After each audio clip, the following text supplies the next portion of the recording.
Welcome back to the channel. This is Trendy Storm and you are watching What If Naruto was saved by Giratina after Sarutobi's betrayal. If you enjoyed this video, please like, share and subscribe to this channel. Now wasting no more time, let's start the story. Late at night in Konoha. Late at night, a number of ninja were agitated over the events of the previous few hours, which included the theft and recent recovery of the Forbidden Scroll of Seals. It was taken because Mizuki had deceived Naruto Uzumaki into stealing it after he failed his genin exam, believing it to be a make-up test to pass. Naruto had enough time to actually learn a jutsu from the scroll after several hours had passed. Furthermore, he used the shadow clone jutsu to surprise and defeat the traitor Mizuki when he revealed his plans. Thanks to his other teacher, Iruka, he was also able to graduate. One would think that someone like Naruto would be ecstatic about learning a high-level jutsu and helping to capture a traitor, in addition to passing his exam after the last few failures. You would be mistaken. Naruto's big smile and joyful eyes would be impossible to miss if one were to look at him. Oh no, although it was difficult to see his face because it was down, if one were to look, they would notice a disconcerting blank expression looking into his eyes, which had lost some of their brightness and had taken on a broken, haunted appearance, was the only way to determine how he was feeling. Why do you ask? He was a Jinchuriki, a real human sacrifice, which is why. He had previously heard the term used in whispers by the villagers, but until today, he was unable to fully comprehend its meaning.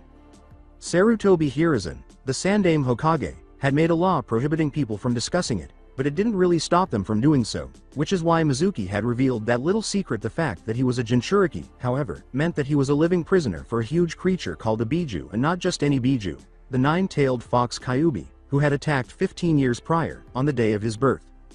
And Naruto finally understood everything after hearing this. When he was younger, the villagers would band together and try to attack him, but ninja would stop them.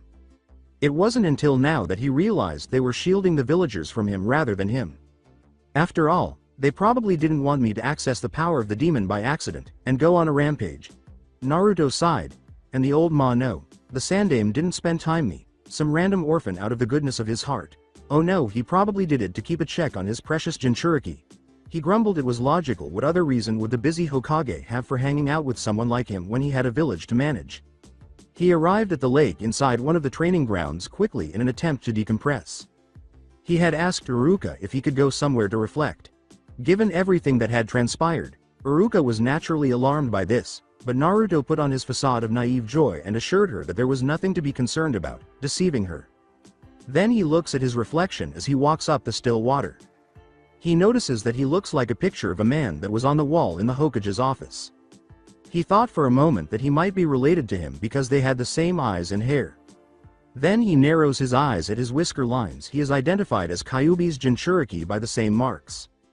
That the Hokage would not tell him something like this was unbelievable to him. He assumed that his facade of foolishness and joy would have deterred the Hokage from telling him, but damn it, you don't conceal such a thing from someone.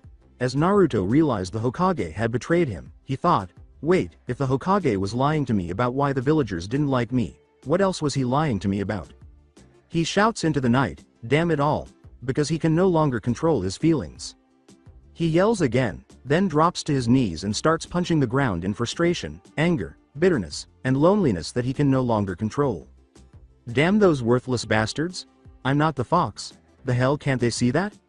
I didn't ask for this. I never wanted this. Damn villagers too stupid to see me and not the fox. Damn bastard Hokage, pretending to be kind to me, when he just wants to make sure the village weapon doesn't go berserk. He screams again. If he had looked at his reflection on the surface of the water before him, he would have seen his eyes change color from blue to red with a slit pupil, and his features became more savage the more his emotions became unmanageable.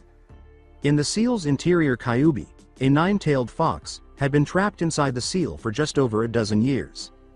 Sensing her host's extreme despair several years ago, she was woken up only a few times. The fox at the time found it hard to comprehend that a child could harbor such grief and rage. In contrast to the majority of the shinobi world, the Uzumaki were very emotional individuals who prioritized their family. Were these idiots unaware of the danger posed by an enraged Uzumaki? How else could Kushina, the boy's mother and her former host, have earned the moniker Red Death? Without a doubt, you didn't receive it for being kind. As much as the Kyuubi detested it, she was unable to blame Naruto for having her pride as the strongest Biju sealed. Her Jinchuriki was not requested by the boy. He didn't even want such power. In contrast to most people who would have jumped at the chance, she was unable to hold him accountable. She had once watched through Naruto's eyes while he was at the library, sneaking in because the librarian would not let him in. She was shocked by what he was reading, and it infuriated her. Naruto was at the point where he tried to make peace with the other countries by giving away her brethren like fair prizes, but it was still about Hashirama and his numerous actions. It wasn't taught in the academy because Sarutobi had closed off the entire Biju-related subject because he didn't want the next generation to learn about it. She thought this was dumb, however, she was genuinely shocked by Naruto's reaction after reading that section. Hashirama has been called a fool by him. Furthermore, he thought it was foolish to offer sentient beings as peace offerings since they would eventually be sealed away and used in combat. Furthermore, he claimed that despite Hashirama's generosity and compassion, what he was doing was actually cruel and inhumane. Trapping them and releasing them to be used as weapons of mass destruction, he felt nauseous. Kyuubi was taken aback and moved by Naruto's feelings. A human had never before been able to empathize with them. In fact, neither Kushina nor her former Jinchuriki Mito bothered to make friends with her. They thought they could combat her hatred of people if they were themselves filled with love. However, they never bothered to attempt to address the root of the issue, which was her hatred of people. Instead of doing anything, they just left her in their seals and never spoke to her again, treating her like a criminal and an animal. She wasn't at fault. Things are the way they are because of humanity and the desire for greater power. However, it made her very happy for a human to support her and realize that humans were actually to blame for their demise, which was only brought about by their desire to escape and be free. Given her understanding of Naruto's feelings, she made every effort to assist him. She did what she could, but this was obviously challenging because of her limited influence. She made every effort to support his development, even going so far as to ensure that his constant ramen diet wouldn't cause him to perish from malnutrition. She was powerless to change his thoughts, so she was limited in what she could do. Even if it meant stealing, she would have done it to improve his diet. She now had a problem, though. As soon as Mizuki revealed to Naruto that he was a Jinchuriki, his happy exterior quickly broke down and all of his suppressed feelings came to the surface. She was afraid of what would happen to the boy in his current condition, and she knew that her power would soon be mentioned as well. Given that he had been duped into stealing the scroll, he would probably lose his mind and the more vile ninja would be more likely to just kill him. She needed to think quickly as she was trapped inside the seal. She had few choices. She needed to act quickly because Naruto would soon use her power and the humans would probably be out for blood. She had to find Naruto a helper, but who would it be? Naruto was by himself in the middle of a clearing with a big, clear lake in front of him. Wait, a clear lake? And no one in the village could guess. There was a glistening lake in front of Naruto. And the only reason it mattered was because there was a being that could enter the human world through any transparent surface. But could she actually ask Naruto for assistance from the renegade ruler of the distortion itself? She let out a defeated sigh. After a moment, there really wasn't another option. She could call upon others who would be more willing to assist Naruto, but none of them would arrive quickly enough. I'm sorry Naruto, but I'm going to have to take my chances, as this accursed village is more than likely to kill you when you tap into my power. At least with that renegade, you'll have a chance at survival. I'll have to act fast. Kyuubi responded. She then unleashed her power, which latched onto Naruto's spiraling emotions, making it simple to get around the seal and unleash her power. Back in the clearing with Naruto, Naruto continued to let his emotions run wild while remaining unaware of his tenant's plans. Soon he was on his feet, his body now surrounded by a red aura. Then, with a roar that reverberated throughout the village, he threw back his head. The red aura that surrounded him quickly transformed into a single-tailed, fox-shaped shroud, and as Naruto lost himself in his fury, Kyuubi used the opportunity to use the seal to control her yokai as best she could and started writing her message on the water's surface. This wouldn't be feasible normally, but since she was attempting to speak with a creature in a completely different dimension and wasn't even human, she was able to somewhat defy reality. And the ninja showed up quickly, as was to be expected. They had been looking for Naruto and the Forbidden Scroll not too long ago, after all. When they saw Naruto wearing a one-tailed, no, two-tailed chakra cloak, since the second tail had just formed, it was not surprising to see fear and rage in their eyes. However, this made it easier for her to write her message because the letters they used were so weird, and she had to write it backwards. Sarutobi Hiruzen had arrived in full battle gear, but his face had a melancholy expression when he saw Naruto in a two-tailed state. The ninja appeared prepared to attack before the Hokage. Naruto, said the elderly Hokage, how could this have happened? I thought that everything had been resolved when we learned Mizuki had tricked Naruto into stealing the scroll, so how did this happen? Does Iruka know anything? I wanted to question him, but he had to be taken to the hospital immediately due to his injuries. And Mizuki, could he have told Naruto about the fox? That has to be it. Mizuki must have told Naruto before trying to kill him. Damn it. Damn you to hell, you stupid bastard, Mizuki, thought a furious Sarutobi upon hearing this. He emerges from his reverie and observes Kyuubi's chakra-covered Naruto, his two chakra tails flailing behind him. He has no idea what the fox was actually doing with them before Sarutobi could respond. However, a giant black tentacle with a bright red spike on the end emerges, and the lake behind Naruto glows when Naruto turns around after observing their reactions. He sees the tentacle encircle him, raise him into the air, and then descend into the transparent lake and disappear. In a futile attempt to prevent Naruto from being taken away by the tentacle, Sarutobi shouted, "Naruto! No!" As he dashed toward the lake, he could only watch helplessly as Naruto vanished with the tentacle. He saw nothing of Naruto or the weird tentacle that had captured him when he arrived at the lake. Just his reflection, "No, this can't be happening. I promised myself that I would take care of Minato and Kushina's son. How could I have failed this badly? I should have done more for the boy." Sarutobi was saddened. Just a short while ago, where platforms are floating at various angles in a dimly lit area because there were numerous tiny floating islands strewn throughout. This world defies the standard laws of physics. Rocks and trees were just emerging from the earth and then vanishing. Some of the water was flowing upward in defiance of gravity, while others were flowing at impossible angles. However, there was only one creature that truly resided in this peculiar location. On its back is a creature with 6 ghostly, black streamers, each with a bright red spike at the end. The head plates, which swing open sideways when the mouth opens, conceal its mouth. It has 6 spike-like protrusions in place of legs. Near the tail's edge are 4 more golden spikes. On its neck are 3 gold half-rings that have the ability to hold objects. The ruler of the distortion world, Giratina, is this enormous creature. Unlike the tales of its banishment, Arceus had sent it here to keep it stable in case something were to happen to it, as in the battle between Palkia and Dialga, which could harm the warped world by rupturing time and space. Giratina would prefer to have at least some company, even though it was a lonely existence. Even so, there weren't many living legendaries, and the list of entities that could even reach this place was quite small. However, it noticed something odd as it went about its daily business of checking the distortion world for issues. In the distortion world, there was a menacing orange-red glow. Giratina wouldn't normally give a damn about this, but it sounded like someone was genuinely attempting to attract her attention, much like when you hear an animal pawing at the door. It decided to look into it and discovered an odd sight. Giratina could look into the real world through any transparent surface, so it was odd to see a person with 2 energy tails and a strange cloak of energy. The fact that the tails seemed to be attempting to write something was even more bizarre upon closer inspection. It appeared to be a rudimentary copy of unknown. Giratina examined the completed message after the tails were finished. Kyuubi's decision. Giratina, help boy, I beg you. This caused Giratina's eyes to widen. Although the writing was poor and the message was jumbled, Giratina now realized what was happening. After hearing about the Kyuubi from the other legends, the boy had it sealed inside of him. It was unexpected, though, that Kyuubi was genuinely pleading for everything, to Giratina for assistance, and as it continued, it could clearly see why. A number of other people who appeared prepared to murder the poor boy. Normally, Giratina wouldn't get involved in such matters, but the Kyuubi was personally requesting her assistance. Giratina decided to get the boy, so it opened a portal and inserted a tentacle through it. Returning to Naruto, he had no idea what had transpired. He recalled that he was standing in front of the lake in the clearing. The reality of what was being revealed to him then infuriated him. His mind clouded by anger, he vaguely remembered people in the clearing. However, a gigantic tentacle seized him and pulled him to an unknown location before anyone could take any action. It seems that wherever he ended up, the flow of the Kyuubi's chakra he felt was cancelled, bringing him out of his anger-educated state. When he felt the tentacle release and landed on solid ground, he looked around and realized he was in an unfamiliar location.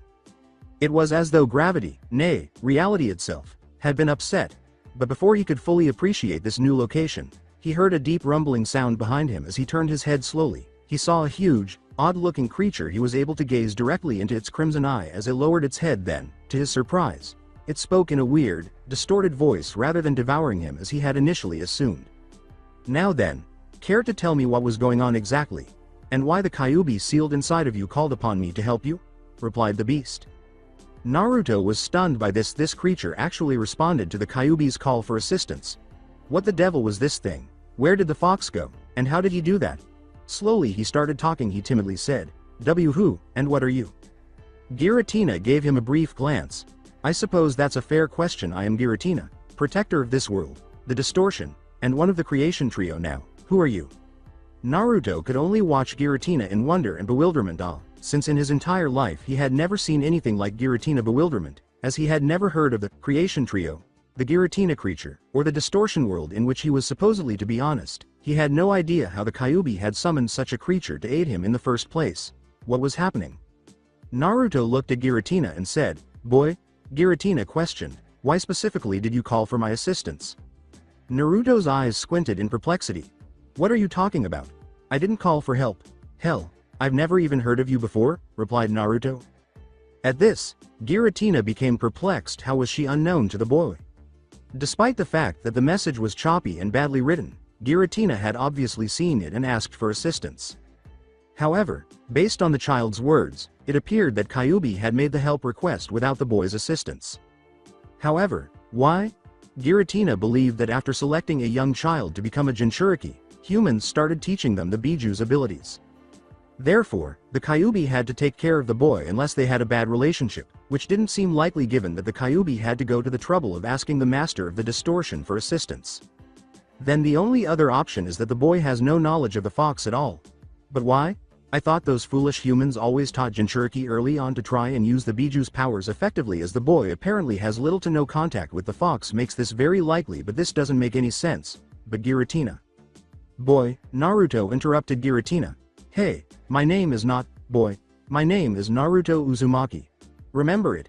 He exclaimed when Giratina noticed that the boy was trembling. It was clear that he was afraid, which made sense given his circumstances. Very well, Naruto Uzumaki, can you please tell me exactly what happened before I grabbed you? I wish to know why the fox inside you would call for my aid, asked Giratina. Naruto was reluctant to speak to Giratina. Hell, he had no idea why the fox had summoned this supposed benefactor. Hell, after reaching the lake, he was unable to even recall exactly what had transpired. He could only remember becoming very irate before everything became unclear. He sighed, though, and thought he might as well tell Giratina what had transpired. After giving the explanation, he declared, "That's everything that happened up till now." When the boy was done, Giratina sighed in her head. It wasn't until he was taken to the distortion that the boy truly realized he was the Jinchuriki. However, that raised the question of what to do next. Naruto had only learned about the Kyuubi and did not know how to get in touch with it in order to communicate with the fox. A different strategy was required. Giratina said, "Naruto, I need to talk to the fox inside of you." This causes Naruto's eyes to enlarge. What? Why do you need to talk to the fox? And how would you even talk to him, or her? Whatever.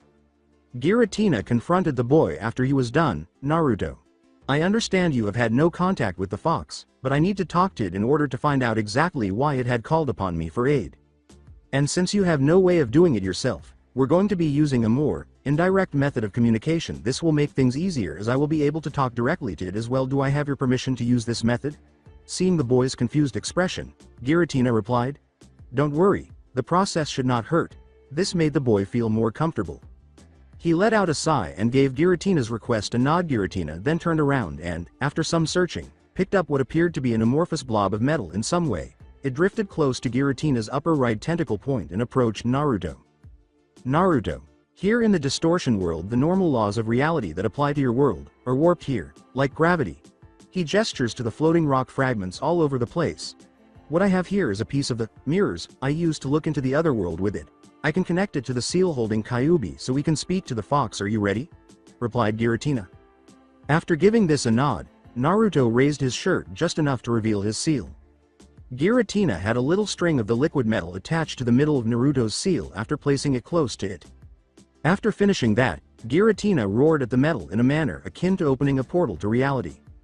Subsequently, the blob started to transform into an elongated octagon that resembled a polished mirror. The portion that was attached to Naruto then turned red, and soon the metallic mirror's whole edge was red as well. The mirror started to swirl with various colors once it was finished. The swirling subsided, and soon the Kyuubi, the interior of the seal, became visible. Naruto was visibly anxious as the fox appeared. He had pity for the Biju because they were viewed as nothing more than property and weapons of war, but it was a completely different experience to meet one, much less the Kyuubi that was imprisoned inside of him. But as he prepared to witness the origin of the Leaf Village's animosity, he strengthened his resolve. He was able to see it when the image eventually focused. It had 9 tails, big ears that resembled rabbits, and orange fur, which he thought was fantastic. Kyuubi, in a low voice, Naruto said. However, The fox's ears perked up, indicating that it had heard him. Its eyes opened to reveal a deep red, and its slit pupil was staring directly at him. Kyuubi said, I see, so it did work. I take it you created this in order to speak with me, didn't you, Giratina? Giratina, who shared Naruto's inquisitive gaze, said, yes, I was curious as to why you would ask me of all beings for help. Then Kyuubi looked away from Giratina and toward her container, Naruto. Being able to see him through the tiny window Giratina had made felt a little odd. Sighing, she began to speak. Of course you have to understand, that the Leaf Village hates Naruto, and very few that don't. There were even those that attacked him, but he was protected only because they feared he would call upon my power by accident. Even the village's leader, Sarutobi Hiruzen, who played the part of a grandfather to Naruto, did not truly care for the boy. Naruto's eyes widened in surprise. A part of him did not want to believe it, even though he had suspected it was true. Sensing her container's rage, Kyuubi noticed him clenching his fists and staring down at the ground. To catch his attention, she said, Naruto, when she started to say, I know this is hard to take in. And for that I'm sorry. Things should not have gone the way they did when your father sealed me into you after I was forced to attack the village. Naruto interrupted her with a yell of, What do you mean you were forced to attack the village? And what do you mean by my dad? Kyuubi's eyes widened naturally. She had overlooked the fact that the boy was unaware of his parents, or that the only person who knew the real reason behind her attack was the imposter Madara Uchiha. Giratina nodded when Kyuubi turned to face her and said, I'm sorry, but there are things that I have to tell the boy that were hidden from him. Is it all right if I fill him in before getting back to your question? Giratina chose to let the fox tell Naruto what she needed to tell him because, ultimately, the information might be helpful in some way. She thus changed from his parents' identity to the spiral-masked man who tore her away from Naruto's mother Kushina, the attack that followed, the agonizing tearing away of half of her power, and finally the death of his parents after she had been sealed into him. Naruto was shocked by what he had just heard. When she was done, he should have been pleased that he had at last discovered who his parents were, something that every orphan longed to know above all else. However, he wasn't. Minato, his father, had sealed the Kyuubi within him. And he really thought he would be a hero to the villagers? What kind of idealistic, stupid bullshit is that? Could he not have used the same seal that he used to take Kyuubi's other half into himself to seal the other half into his mother, Kushina? Since the man had passed away a long time ago, Kyuubi's young half was still trapped inside his body.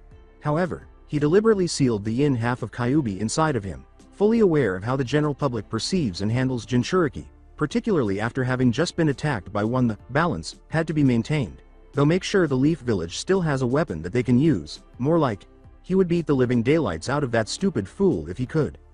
He had to work very hard to calm himself, though there were more pressing matters to attend to at the moment, so he could handle this revelation later. At last, he said, Kyuubi, guess we both got the short end of the stick, eh? You got shoved inside of me to be used as a tool of war, and I'm treated like I have the plague because the fourth Hokage was stupid enough to trust the villagers, he said, grinning sadly as he met the Kyuubi's eyes. Both pointed out that Naruto referred to Minato as the fourth Hokage rather than his father, but it would be nearly impossible to refer to the man whose stupid ideology condemned you to a life of misery as a father. In light of what he had just learned, however, Kyuubi was relieved that he wasn't upset with her. If anything, he was sad that both of them had suffered for no good reason. I see, said Giratina. This is all rather fascinating, but I believe it is time we got back to the main point now. Kyuubi, what is it you want from me? I know enough about you that you didn't just summon me to simply help Naruto here escape, said Giratina. While everything that had been revealed was interesting, as Giratina had not really bothered to keep track of how humanity had progressed after the Pokemon had been removed from that world, but it was time things got back on track. Giratina, you're right, I did not call for your aid to simply save him from the villagers. I called you, in the hopes we would all be able to benefit from each other, said Kyuubi, gaining confused looks from Giratina and Naruto. Naruto, as it stands, and I'm sorry to put it like this, the villagers will more than likely have you killed if you return. You tapped into my power, and even though you were tricked into stealing the scroll, I have no doubt that many people will push for your execution, if not some ninja doing it themselves. And the fact that I had called upon Giratina to save you, probably only made things worse, considering they might think you're trying to recruit other demons to attack the village, or some such nonsense, she said, and Naruto had a downcast expression at her words. And she was probably right. He would probably be put to death, even if the Hokage said otherwise, and even if he weren't, they might still do something to him. This is why I have a proposition for you, Giratina, as Naruto will be slated for death. His life as a human is basically over, so could you give him a new life, as his current one is basically over? Said Kyuubi with a grim tone. She sincerely hoped Giratina would go for it, otherwise, they might be sent back by the legendary, or they might be permanently imprisoned in a remote area of the distortion world. Giratina's eyes widened and then narrowed when the idea of giving Naruto a new life was mentioned. I see, so that's your game, is it? And what makes you think I would willingly do that? While I know that boy's plight is a serious one, I will not be easily swayed to do what you want. Giratina replied with a serious voice. The fox's request was not something that would typically be fulfilled and was rather serious. Oh really? I thought that you would be more welcoming to the idea, especially since what happened all those years ago. You and the others were shoved with more responsibilities because of it. With this, your burdens would be significantly lighter. Kyuubi replied. Although she had anticipated Giratina's opposition to the idea, she had hoped it wouldn't be as strong as it was. However, Naruto was unaware of what was happening, as if it weren't weird enough to have a giant beast of destruction trapped in his stomach conversing with an eldritch creature from another dimension via a magic mirror. However, it seems that whatever they were discussing was something Kyuubi wanted the other to do and something Giratina didn't particularly enjoy. In essence, they were making a significant, life-altering choice for him without consulting him at all. Well, that was not going to happen to him. He was Naruto Uzumaki, and he doesn't let anyone make decisions for him, much less one this significant. Naruto yelled, "Hey! What the hell are the two of you talking about? In case you two have forgotten, I'm still here, and I don't know what's going on." Giratina and Kyuubi turned to face him. Naruto looked at each other and nodded as they did, and he felt incredibly small to have two strong beings give him their full attention, despite the fact that one of them was sealed inside of him. I suppose it's only fair that Naruto know what it is we're talking about. After all, it is a serious subject, Kyuubi replied. Giratina sighed and closed its eyes. It opened its eyes once more and gave Naruto a direct look. You're right, Naruto. Before I get to that, there are a few things I have to explain to you about what I am exactly.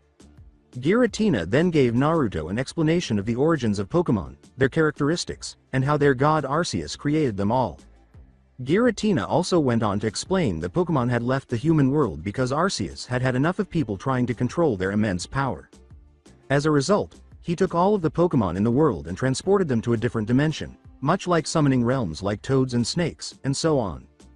But in order to accomplish this, all of the great legends had to assist. The remaining ones were then left to ensure that no avaricious human beings blocked their path. They were successful, but at a very high price. The avaricious humans were indeed kept busy by the lesser legendaries, but many of them perished in the process. However, after the procedure was finished, Arceus was enraged because, in their avarice, the humans had not only killed the legendaries but were also removing their corpses for testing. This was promptly stopped by Arceus and the other legends, who retrieved their bodies. Arceus, however, was not content because members of Team Galactic were aware of the existence of other dimensions. Arceus thought they would eventually figure out a way to enter the dimension that had become the new home for all of the Pokemon. As a result, they decided to completely eradicate them from the planet. Pokemon as a whole gradually started to become little more than a myth over the years, until perhaps only a few humans left alive today even heard of Pokemon, let alone knew much about them, after those who sought to use them for their own greed were irradiated, leaving only a handful at most who survived, as Arceus and the others were rather thorough in this. Naruto was unable to speak after Giratina finished her story. He felt sorry for those who died so their brethren could escape, but he honestly couldn't believe that at one point the entire world was full of creatures just like Giratina. Though most were much smaller, still, as it turned out, the Pokemon were similar to the Biju in that they were hunted down and taken with the express intent of using them in any way their captor desired. However, he was still perplexed by one thing. But what does that have to do with what you two were talking about? Replied Naruto, knowing that the next step would not be simple. Giratina sighed.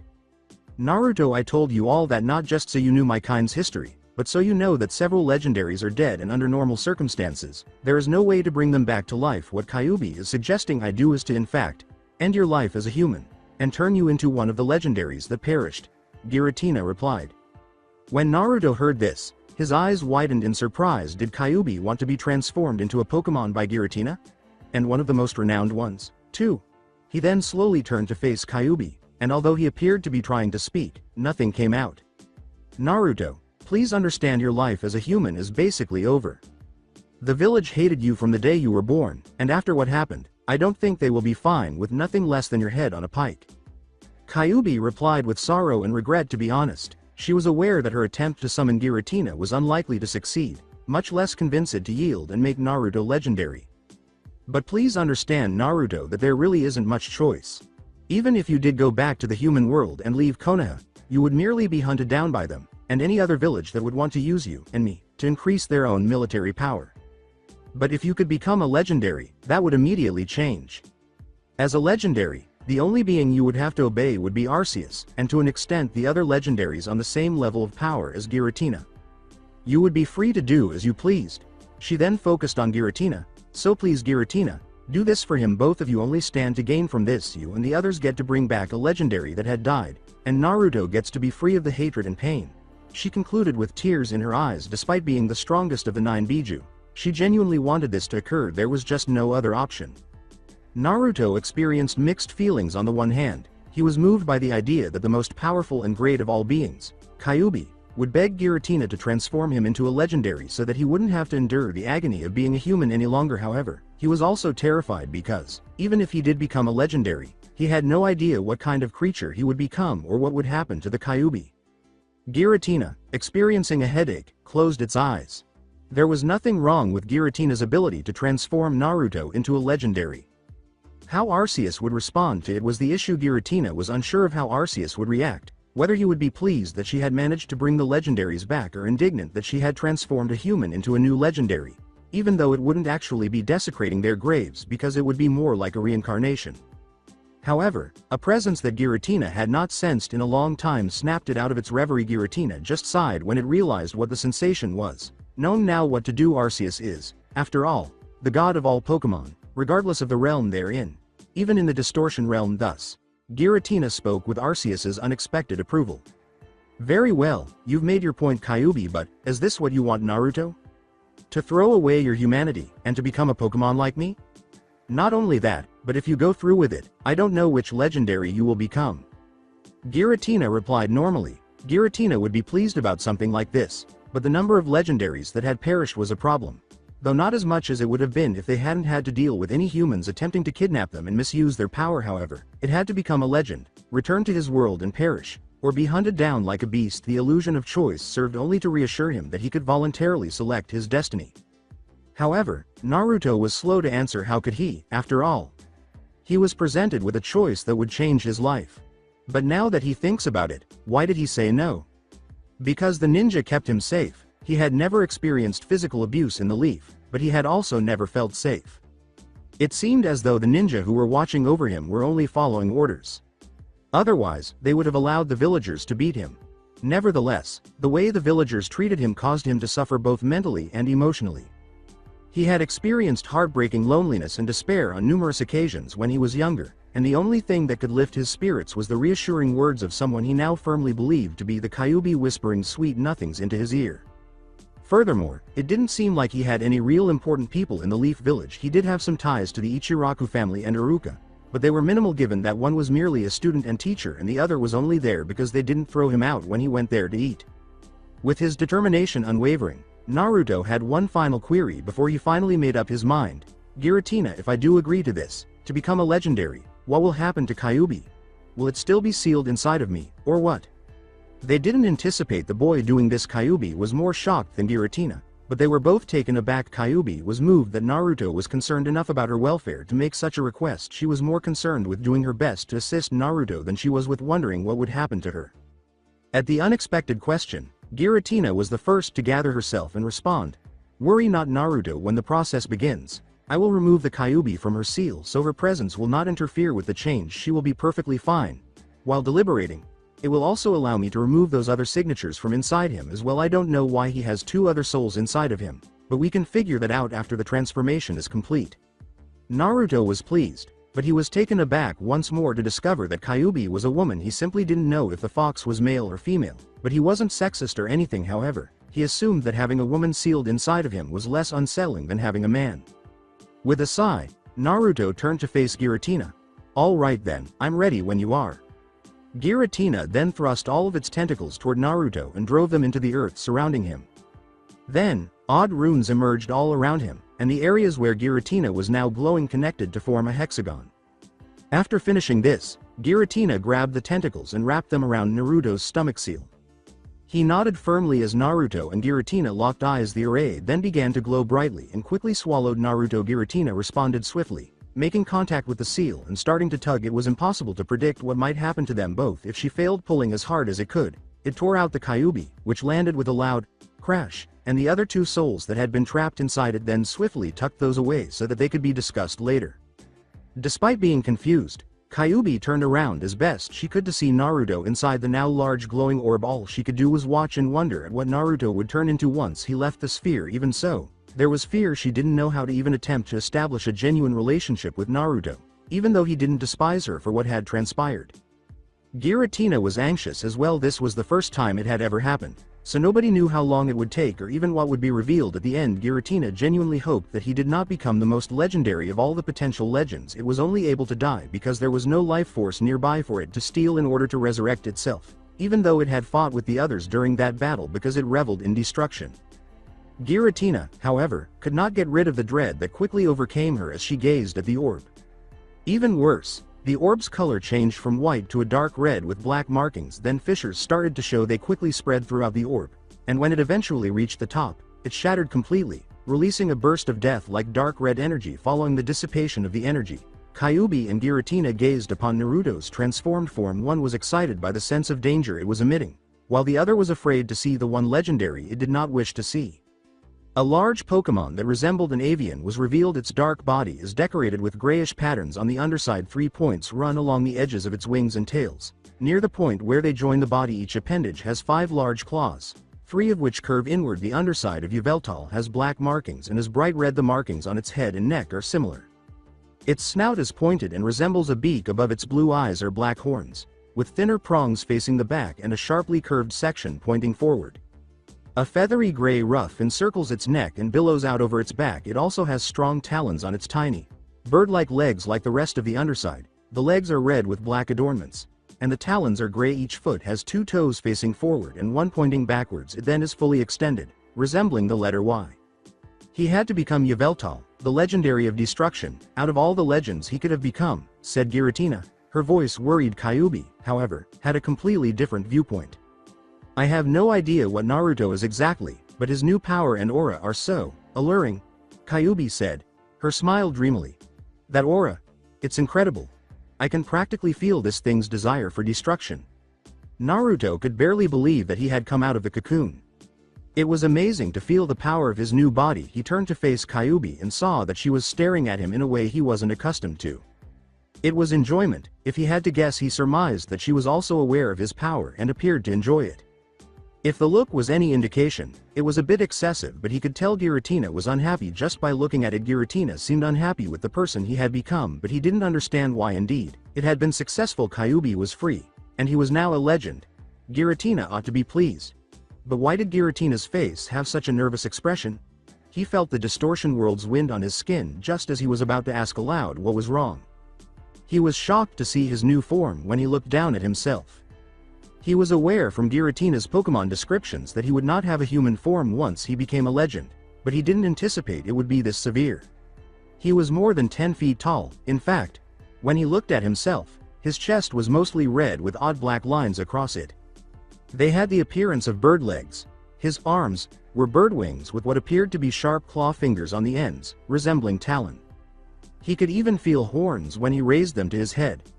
How in the world had he become a legend? Naruto, calm down. Everything is all right. The change was a success. You're legendary now. Kyuubi managed to break out of her enjoyment of the feeling of her former container power by standing on her legs and placing her arms on his shoulders. This seemed to work. As Naruto looked directly into Kyuubi's eyes and saw worry in them, he would have continued to freak out, but Kyuubi and Giratina were right there watching. Naruto's new body's voice, which sounded like a deep guttural sound mingled with screeching, said, Kyuubi, what am I? Since his new body was so different from his old one, it was a little odd to try to stand on his new legs while he was starting to relax. Heck, he wouldn't be steady if it weren't for his tail. Hold on. A tail? He did have a tail, if you look behind him. He thought he was a bird, but it was made of flesh and blood instead of feathers. If Giratina hadn't spoken, his panic attack would have resumed. Naruto. Kyuubi and Naruto both took notice of this. I know exactly which legendary you are. To be honest, I had never thought that you would have become this specific legendary out of all the possibilities. but I suppose I should have known it was a possibility.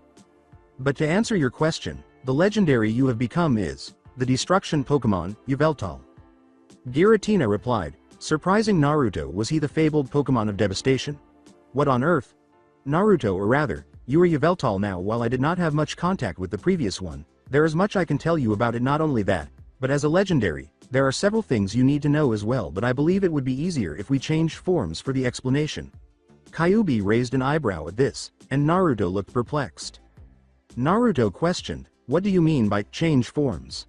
With a nod from Giratina, Kyuubi stated, I think what Giratina means is that we take on human form. However, Naruto was taken aback once more. He was unaware that they could transform into humans. He was determined to give up his human body forever when he consented to become a legendary Pokemon. And yet it seemed that he could transform back into a human? Kyuubi started to glow bright red and then shrank before he could think anymore. She quickly lost all of her height, reaching about 5 feet 6 inches. Naruto's face was naturally red now in her new form, so it was hard to tell that he was blushing when the light faded. Her red hair was not surprising, but it had black tips and was a little wild. Near the base of her hair, which extended past her knees, there was also a rather large gem that resembled turquoise. Despite wearing a somewhat provocative skin-tight gray shirt that flaunted her ample bust, which was roughly a large C to low D, she didn't have shoes on, but she did have light gray pants. Her eye was turquoise with red markings surrounding it. Even though she had a slight tan, her skin was perfect. Overall, she was stunning, and knowing that he had such a woman trapped inside of him made Naruto feel even more ashamed since they belonged to different species. It was one thing for her to be a fox, however. Things abruptly became even more embarrassing because she could now transform into a human, just like he can, apparently, too, in particular, when he saw that she had been observing him and winked at him. Kyuubi said in a lovely voice that made him shudder, now then Naruto, it's your turn. However, Naruto had no idea how to transform back into a human. He had just completed his transformation into a gigantic destructive bird, and now he was meant to transform back into a human? What on earth was he supposed to do? He cast a questioning glance at Giratina in search of a potential explanation. I'm not sure how to help you, Naruto. For me, it's instinctual, so I don't know exactly how to explain it, Giratina murmured. I've got it, was a sudden shout that alerted them to Kyuubi. I know how you can turn into a human, Naruto. Remember the transformation technique? Why not try to do that? And it seemed reasonable. Naruto spent so much time learning the Shadow Clone Jutsu that he wasn't even certain he could perform Jutsu as a Pokemon now, which would be terrible, but the concept made sense.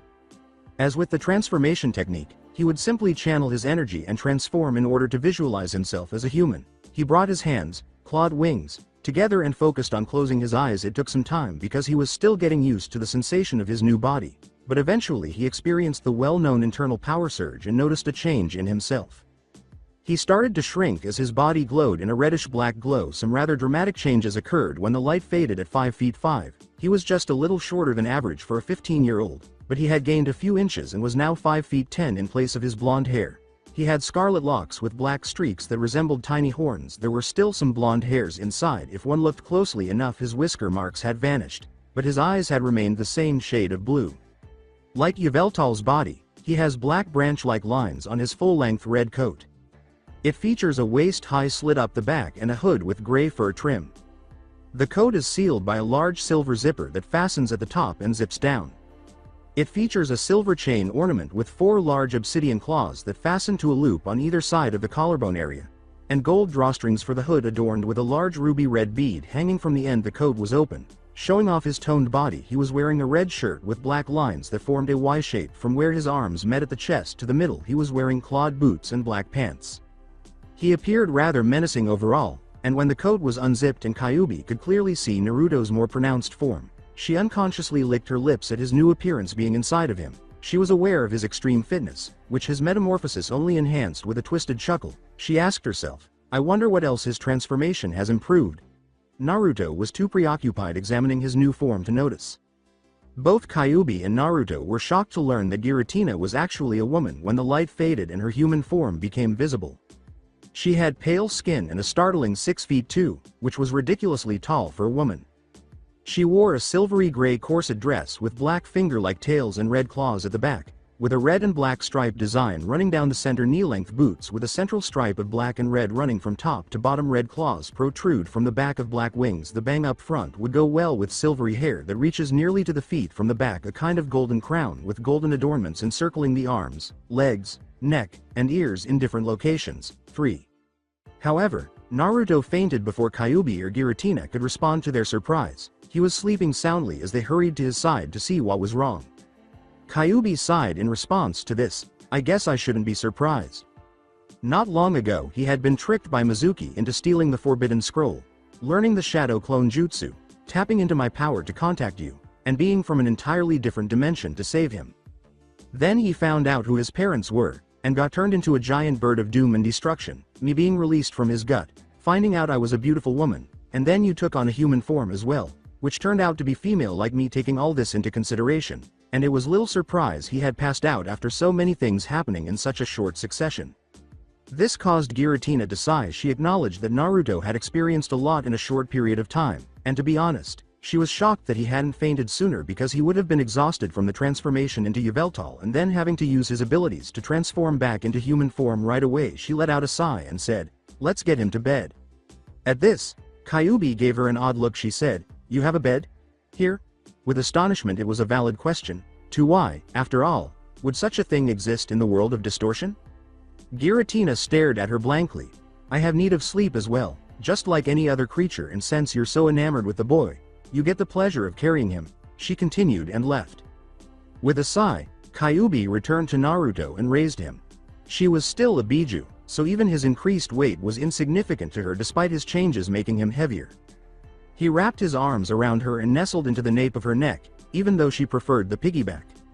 She could also feel his muscles, which were nice and firm even though they weren't fully developed because he still needed to grow. Additionally, she was able to handle feeling his butt while transporting him to Giratina's house in the distortion. Naruto had significantly improved. Based on the sensation of something piercing her back, she was also going to love making fun of the boy for it. Konoha again. Things had started to improve for Naruto, but not for Sarutobi, the former Hokage. The evening had only gotten worse. He was working late at night on paperwork when Naruto entered, used his seductive jutsu to knock him unconscious, and fled with the Forbidden Scroll. When he awoke, he had given his ninja clear instructions not to hurt Naruto or face harsh punishment. When they arrived, they discovered Mizuki beaten to a bloody pulp and an injured Iruka. The scroll had been recovered. Mizuki had been taken to be questioned once he was sufficiently recovered, and Iruka had also been taken to the hospital before being questioned, something he now wished he had done sooner. He sincerely hoped that if he had, he would have known that Mizuki had opened his mouth and revealed to Naruto that he was a Jinchuriki. To exacerbate the situation, Naruto had, undoubtedly as a result of what Mizuki had told him, actually tapped into the fox's chakra, and from there, things just got out of hand. He arrived at the scene as quickly as his aging legs would allow, and he did so just in time because it appeared that the ninja were preparing to attack him, which would have made matters worse.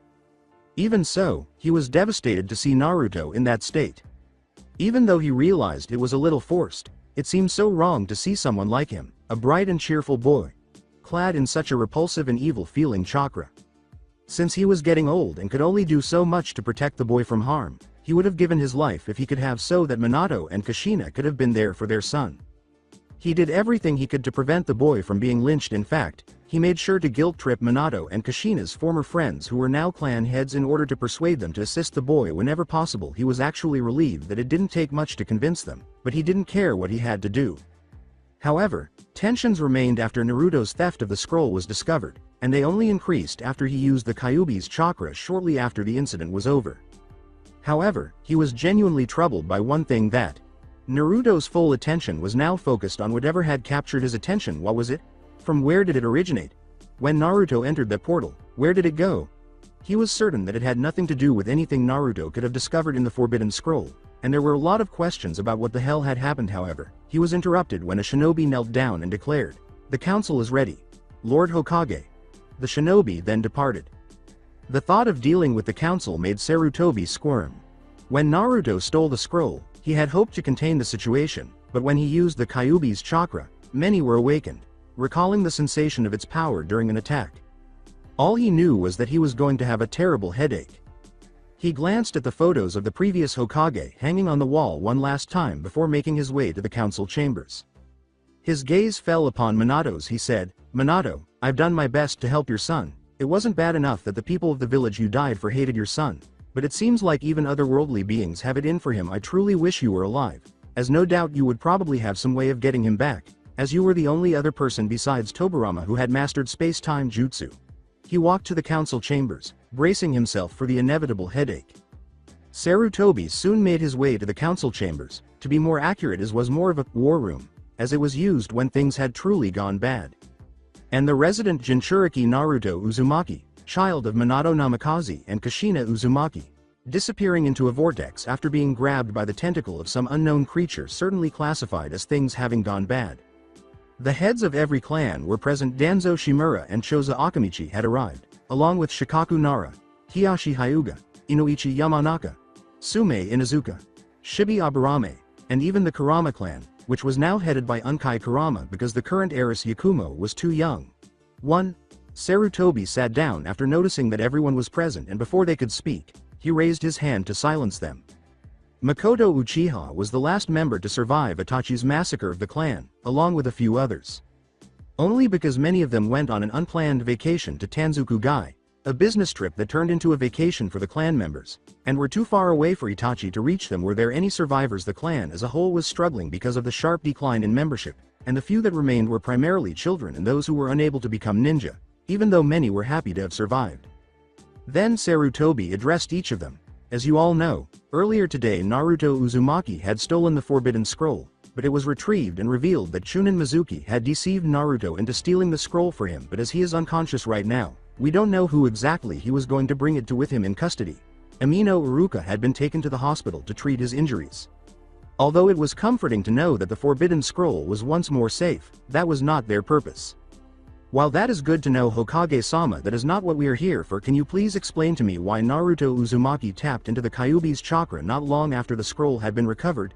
Danzo responded while he was shocked and somewhat impressed that Naruto had managed to enter the tower covertly and take the scroll. He was also incensed that their security had been so inadequate that anyone could enter covertly and take the scroll at all. Sarutobi sighed in response to this. Many of the clan heads gasped in unison when they heard, during the confrontation between Naruto, Mizuki, and Uruka, it appears that Mizuki told Naruto the truth, that he is in fact the Jinchuriki of Kyuubi. Sume, however, was the first to respond. If Mizuki really did spill the beans and tell Naruto the truth, then why the hell didn't you run damage control?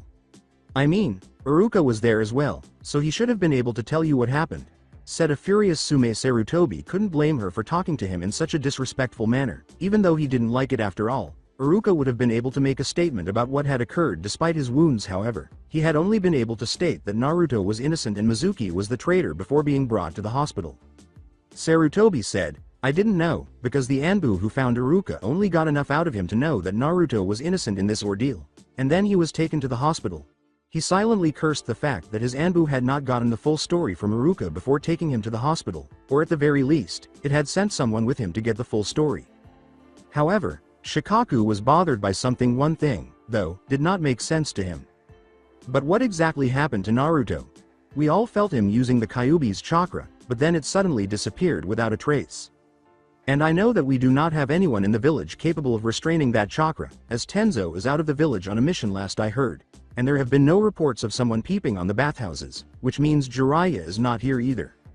And he was correct, since Jiraiya was a well-known pervert who would snoop on the bathhouses whenever he visited Konoha. It was assumed that he wasn't in the village if there were no reports of him doing so.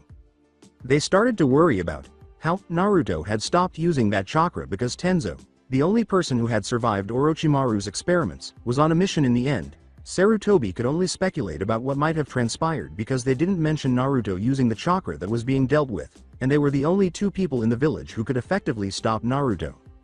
Choza left the question hanging, saying, Lord Hokage, how exactly did you get Naruto to stop using the fox's chakra? He was a cheerful man who cherished kids. He was regarded as an honorary Akamichi and frequently fed Naruto when he could.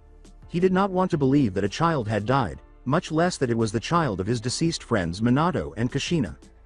But everyone became tense when Choza asked. Many of them feared the Hokage's response because they were also friends with Naruto's parents. He was unsure of how well they would accept the reality of what had transpired. Since he could see they were waiting for his response, he wanted to think Naruto was still alive, but he was unable to confirm what had actually transpired after his sudden disappearance.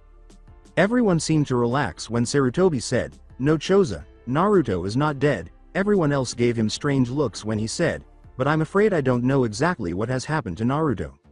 "Lord Hokage, what do you mean by that? How could you not know what has happened to him? Did it have anything to do with that strange energy signature that appeared near him? I thought that it's some form of sealing you had done to stop the boy from using the fox's chakra." Hiyashi was perplexed. "No, in fact what really happened was something I have never seen before. When I arrived at the clearing, I saw Naruto in a two-tailed cloak of the fox's chakra, with several of my ninja there as well. When I looked at Naruto, his eyes were a whirlwind of emotions, no doubt from Mizuki telling him the truth, and his emotions spiraling from there. But before I could even say anything, a portal opened behind Naruto, and a giant black tentacle with a red spike on the end of it came from it and wrapped around Naruto, pulling him back to wherever it came from, and closed." Sarutobi, recalling what had occurred, nobody knew exactly what to say when he was done as ninjas. They had all witnessed both individuals with extraordinary abilities and some rather odd things, but Naruto being snatched by a giant tentacle that emerges from a portal. Danzo, suppressing his rage at this information, said, "So, what you saying is that not only did we lose our Jinchuriki to some creature, but you have no idea what said creature was, or where it had taken him?" Sarutobi could only nod shamefully. It was unbelievable to him. However, he firmly thought that keeping the boy in the dark about the fox was a foolish idea because, like what had happened, he thought the boy would probably lose his temper and use the fox's chakra. However, the fact that the boy was stolen from right in front of them after something broke through their defenses? It was unbelievable to him. Since that was the only possible explanation, how could someone have gotten past their defenses and used some unidentified summoned creature to abduct the village's sole Uzumaki? Unless... Wait, could it have been possible that Mizuki was not working alone? That whoever he intended to give the scroll to had some kind of summoning contract, and brought forth some kind of creature to kidnap Naruto? Replied Danzo. But that wouldn't make any sense. Mizuki tried to kill Naruto, why would his accomplices try to then kidnap him? Replied Inoichi. That was more than likely Mizuki's own desire to kill Naruto. Maybe when whoever his accomplices were found out that getting the scroll was a bust, they went for the next best thing, a Jinchuriki. And since Mizuki could have said just about anything when he told Naruto he was a Jinchuriki, Naruto would have become emotionally unstable, and without Lord Hokage to tell Naruto the truth, could be easily manipulated by whoever captured him, and be turned against us. Said a stern Shukaku, and everyone's eyes disbelief. He was correct, too. Naruto would feel betrayed given his mental state after learning the truth.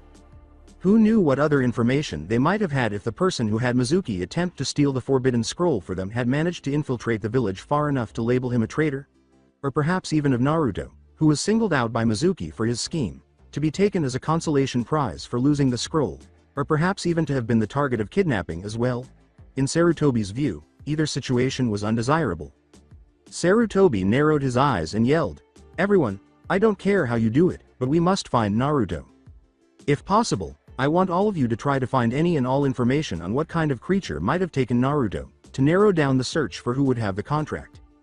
Inoichi, I don't care how you do it, but I want Mizuki and spilling everything he knows. You have my full permission to use any and all methods to do so.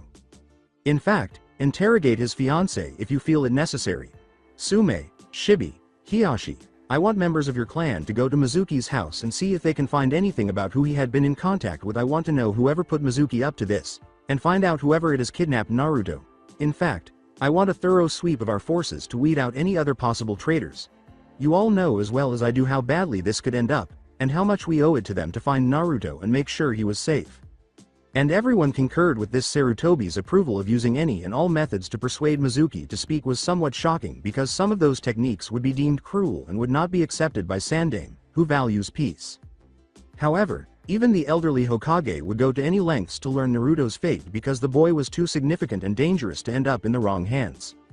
It was bad enough that Naruto was a Jinchuriki to the strongest tailed beast. However, if the kidnapper knew the true identities of the boy's parents, things were going to get ugly. They could all only hope, either out of personally caring for the boy or to simply have the village's Jinchuriki back, that he would be found safe and unharmed. Back with Naruto, sometime after passing out after a long period, Naruto was finally starting to awaken. When he opened his eyes, the distortion world was filled with haphazard floating landmasses. Then he remembered how he had entered this dimension. Of his parents, of being Kyuubi's Jinchuriki, and of the Sandai Hokage's treachery.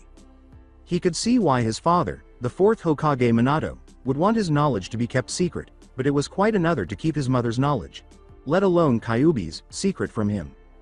Telling someone that they have a giant demon sealed inside of them is not appropriate. Indeed, it was unnecessary for a traitor to inform him before attempting to kill him.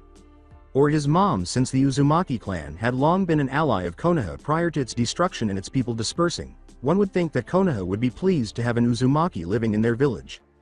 Or rather, they would, if not for the fact that no one in his generation even knew about it and that the Uzumaki clan and Uzushio itself had been largely erased from history. He only learned about it from reading about Hashirama's adventures, which mentioned that he had wed Mito Uzumaki and described their clan. He wasn't sure if he still cared, though, despite the fact that everything had been kept from him. He wasn't even human, after all, and as a legend, did he really need to return there? Only a small percentage of the people in the entire Leaf Village were even remotely nice to him, but when he gave it some thought, the connection he shared with them was insufficient to keep him there. He wasn't sure what to do, even though he felt that he should at least claim everything that was rightfully his, whatever his parents may have left him. Heck, now that he was a legend, he had no idea what responsibilities he was expected to fulfill. He quickly developed a headache from overanalyzing his new circumstances, so he closed his eyes and cuddled up with his plush pillow, which he casually noticed had a pleasant scent.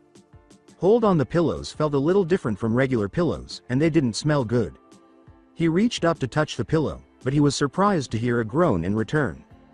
However, after hearing, "My, aren't you rather daring?" for a brief moment, he froze and turned his head, staring directly into Kyuubi's golden eyes. Subsequently, he glanced down to confirm that he had indeed touched her chest where his hand and head had previously rested. He quickly leapt away from her. Blushing profusely, he stammered out an apology, but she stood up, walked over to him with a sway in her hips, and shushed him by raising her hand with a tone of amusement. She said, "You know, Naruto, if you wanted to touch them, you could have simply asked." Naruto became as red as his new hair color. If Giratina hadn't drawn their attention by clearing her throat, Naruto's humiliation would have persisted. "If you two are done, we have some important things to discuss now," Giratina replied. Kyuubi pouted cutely at her enjoyment being ruined, while Naruto sighed with relief at being spared more humiliation. Then Giratina went on talking. She raises two orbs, one yellow and one red, and says, "But before we get into the things you'll need to know as a Pokemon, we have to deal with these." Naruto was perplexed, while Kyuubi studied them closely. Naruto questioned, "What are those?" "I don't know. These were attached to the seal that bound Kyuubi to you. I removed them as well, and set them aside to be dealt with when your transformation was done, and now that it is, we can deal with whatever these things are." Giratina replied. To be honest, the young man's transformation into Yveltal was enough, let alone the need to break Kyuubi's seal. But what about the fact that the seal also contained two more souls? She was unaware that dealing with this human would be so difficult. Kyuubi looked at the orbs and said, "I think I know what, or rather who they are." "What do you mean? Who are you telling me those are people?" "I actually had people sealed inside of me, along with you," asked a confused Naruto. Didn't he already have the Kyuubi sealed inside of him? There must have been other people trapped in there with him. Kyuubi trailed off, unsure of how to identify them to Naruto. "Not exactly, you see. These are actually the souls of two people who are already dead, and as Giratina found them attached to the seal. I believe they were put in as security measures in case something happened to the seal, but as for whom they are." When Naruto asked, "Well, who are they?" Kyuubi shot him a serious glance. "Naruto, these orbs are the souls of your parents, Minato and Kushina," Kyuubi replied. This stunned Naruto into silence. Had his deceased parents' souls been sealed within his seal? Should the seal fail to protect him? Naruto was upset with his father for his obvious folly and assuming that the villagers would view him as a hero, but he was also pleased that they were doing their best to protect him even in death. "Naruto, as I have removed their souls from the seal, I noticed that they have only a bit of energy to them, presumably only enough to do whatever it was they intended to do for you, and then disappear.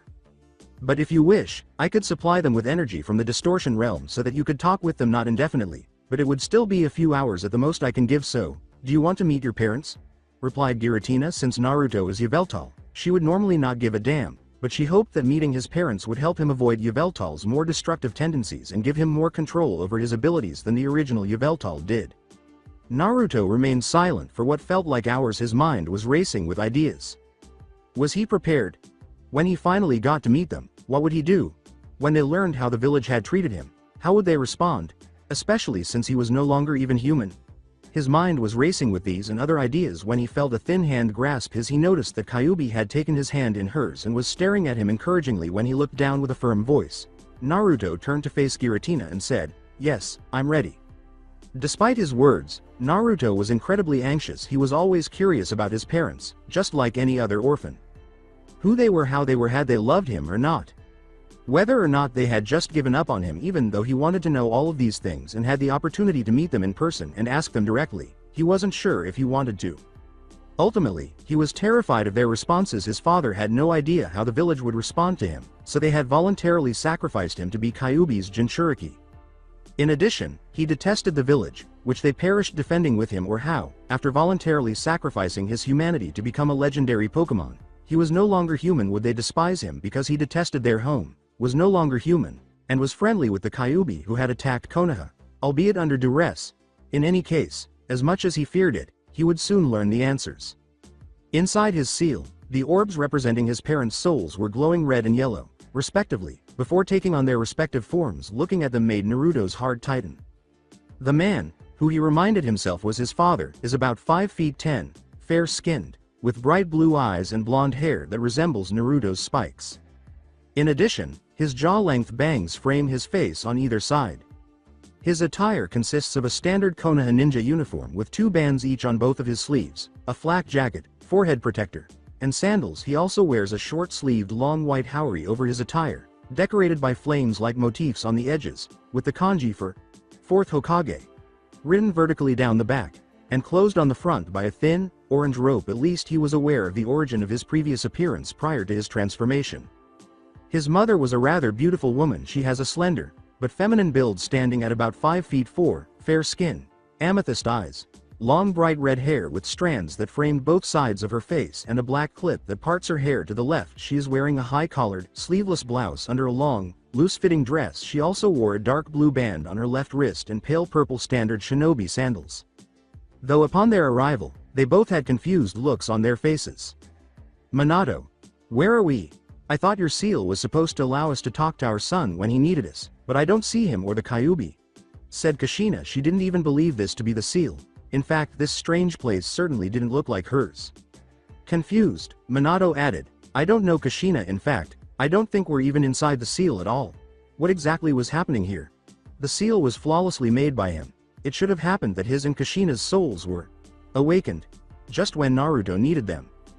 Giratina pointed out to them, saying, "Yes, you are right, Minato Namikaze. You and your wife are no longer in the seal. You are in the distortion realm, and I, Giratina, its ruler. But how are we here?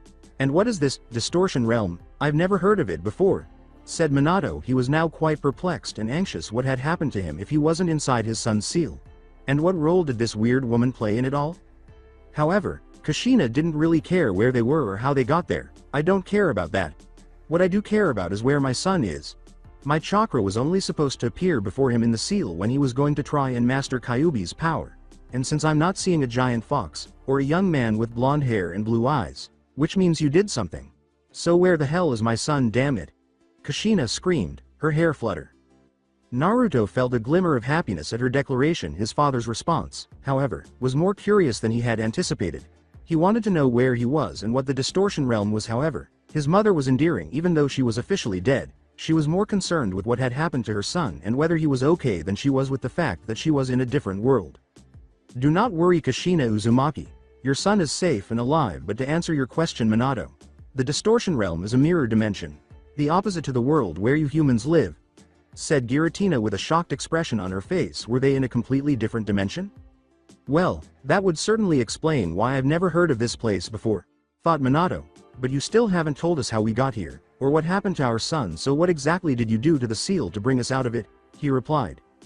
"I did nothing that your son did not want done, as the changes done to him were of his own choosing, though during the process I had removed your souls of my own volition, so that your presence would not interfere," said Giratina. To the surprise of the others, they narrowed their eyes and assumed a combat stance.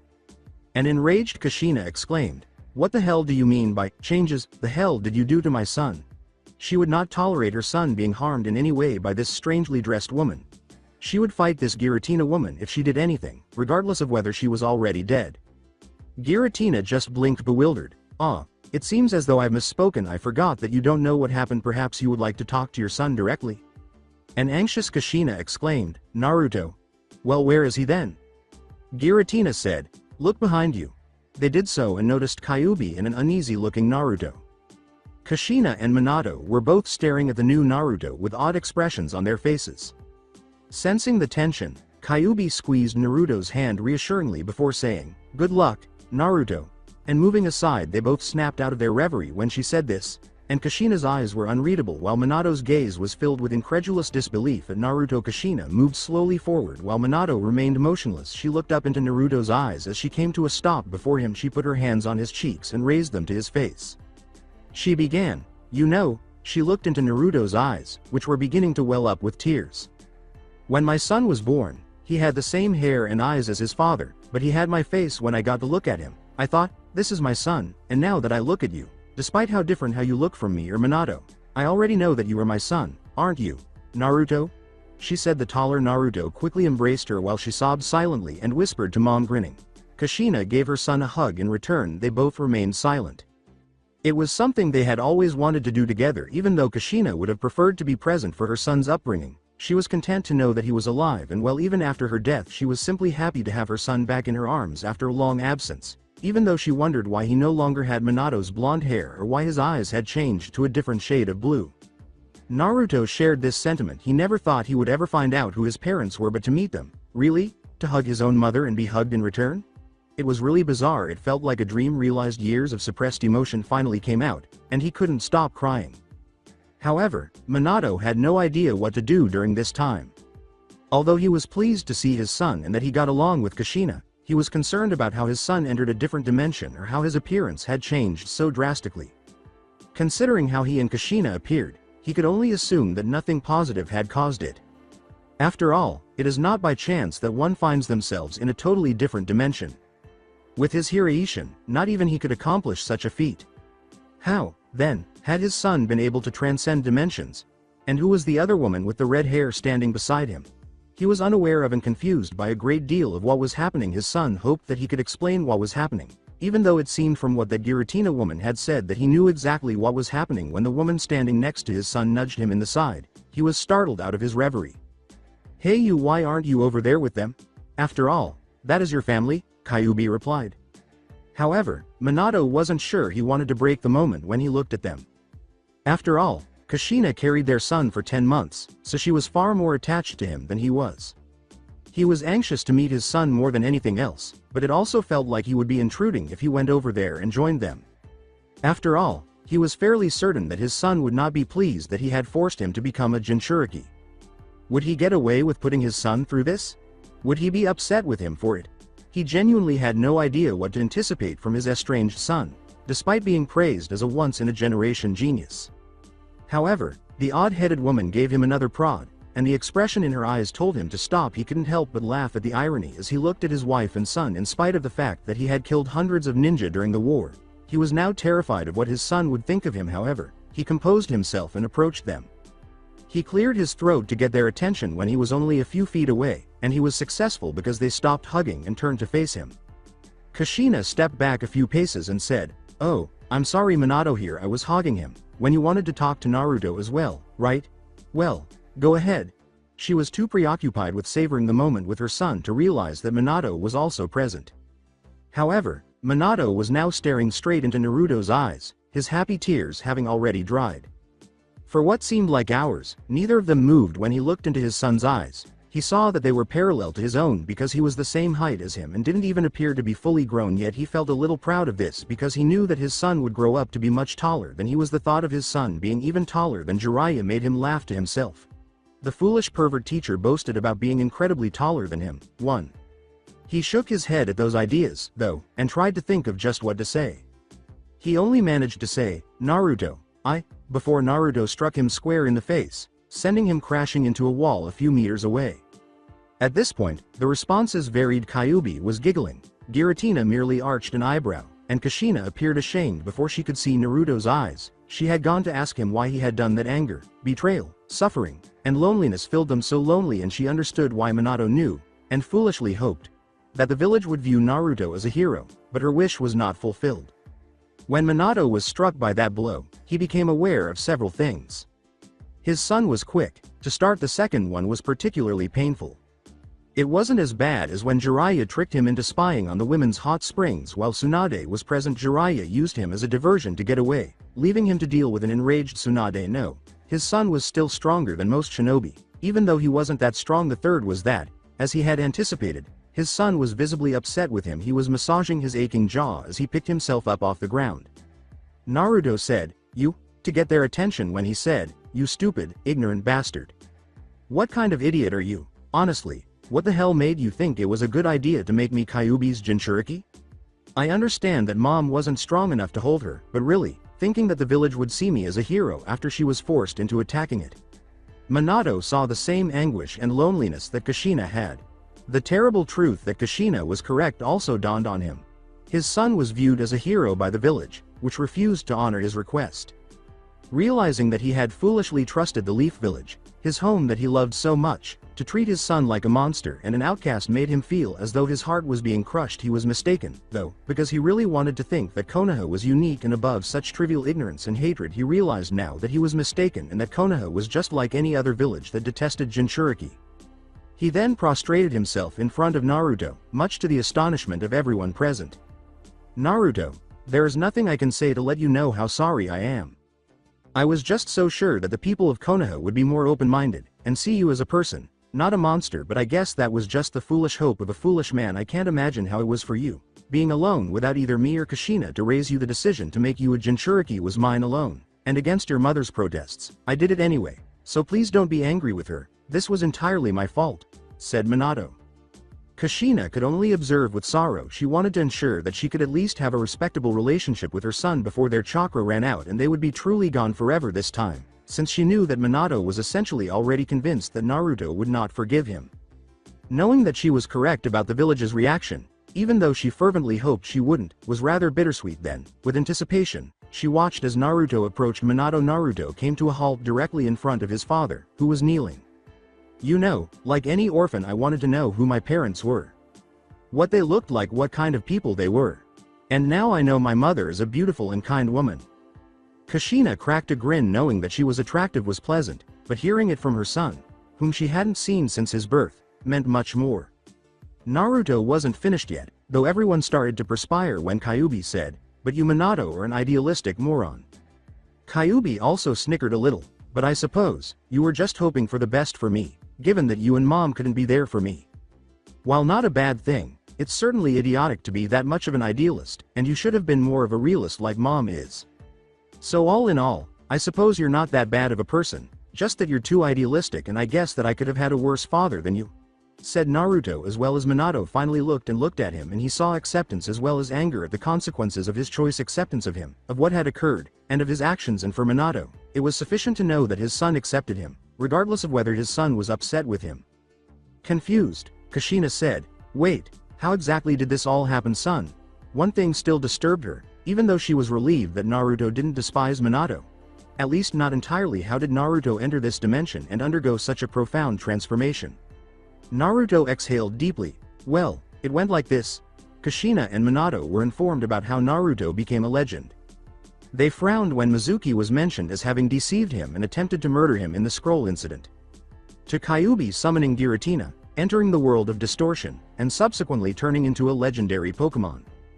Despite their initial surprise that the red-haired woman in front of them was actually Kyuubi in her human form, Naruto quickly dispelled their suspicions that she was an enemy by pointing out that it was not her fault that she had attacked the leaf and that they would now have more time to spend with their son because they wouldn't have to spend their chakra repairing the seal or assisting him in mastering Kyuubi's chakra. But something continued to worry Kushina. "So, since you're a legendary now, you're not human anymore, right? Does this mean that your DNA was changed as well? That I'm no longer your mother?" said a tearful Kushina. She had just recently been reunited with her son, and she didn't want to think that she and her son were no longer related by blood. "No, Kushina, he is still your son. While Naruto is no longer human, he still has his original DNA. It's just that he is no longer human. It's difficult to explain, but his change into a legendary did not change his DNA exactly, just his species from human to Pokemon. So at most, only the parts of his DNA that make him human were changed to ones of a Pokemon, so the majority of his DNA will be the same, so he can still be considered your son. Kyuubi replied at this. Kushina sighed with relief. Naruto was still her son because, despite the fact that some of his DNA had changed, the majority of it remained the same. Even though he no longer shared any DNA with her, he would still have been her son. So, how much time do we have then? Since the seal is no more, and Kyuubi is free, our chakra should last much longer and we will be able to spend more time with Naruto before we have to go. Minato replied. To be honest, his chakra was only meant to manifest when the seal was broken, repaired, and he spent some time with Naruto. He didn't know how much time he and Kushina had left with their son before their chakra ran out, since the seal was no longer needed to be fixed because it had vanished. Quite a long while. Actually, given the amount of chakra you two had already put into the seal, you would have normally lasted about an hour or so. But I am feeding your form's energy directly from the distortion realm, so you will be able to stay here for several more hours. 5 at the max for Minato, and about 7 or so for Kushina, as it seems her chakra is more potent than yours, Minato, allowing her more time. Giratina replied. Hearing this made Minato, Kushina, and Naruto happy. Minato was happy to be able to spend that much time with Naruto, even though he was a little disappointed that he wouldn't be able to spend as much time with him as Kushina would. But then Naruto had an idea. Even though there was little chance of success, it was still worthwhile to ask. To everyone's surprise, Naruto asked gravely, Giratina, do you think it would be possible to turn my parents into legends as well? Kushina and Minato could only stare at their son in disbelief. Did they just hear correctly? That their son had proposed making them famous? Similar to him, the idea that their son wished to give them another chance at life, albeit not as humans, moved them. The reality was that they were dead, even though they were glad he wanted them to be together. Heck, even with Giratina's assistance, the chakra's pseudo-forms would only last a few hours. Even so, they couldn't help but feel optimistic about being with their son at last. He was already a young man, but that didn't mean his parents couldn't still teach him things. Even though Kushina missed out on a lot, she still had a lot of opportunities to do things like make him look bad in front of any girlfriend he has, depending on whether or not she even approves of a girl for her son as a father. Minato wanted to teach him a lot of things: how to treat women well and be a good man. Just not the way Jiraiya does. Now that he thought about it, there were actually many aspects of his sensei's habits that he didn't want Naruto to inherit. Giratina, however, found it difficult to respond to the question. However, she made the decision to respond as best she could. While it was possible to turn people into legendaries, I just wasn't sure if it would work on Minato and Kushina. It could possibly work on someone who was recently dead, but for two who had been dead for over a decade, and little more than souls with only a few short hours left? I really have no idea. And she stopped for a moment. She wasn't sure if she wanted to share with them the true reason she didn't think Minato could become a legend, particularly in Minato's situation, but she thought she might as well tell them after noticing the looks she was receiving. Minato, while I believe there is a chance that this may work for Kushina, I highly doubt it will work for you. The reason being has to do with why you don't have as much time as Kushina. Your chakra is disappearing. And fast. It was as if all of your chakra is quickly being drawn to somewhere else. This doesn't make any sense, as it isn't happening to Kushina as well. Giratina responded with a somewhat bittersweet reply. From her family, it was disheartening to learn that it was unlikely to work with Minato, even though it was better to say Kushina had a chance. To get everyone's attention, Minato said, I think I know why.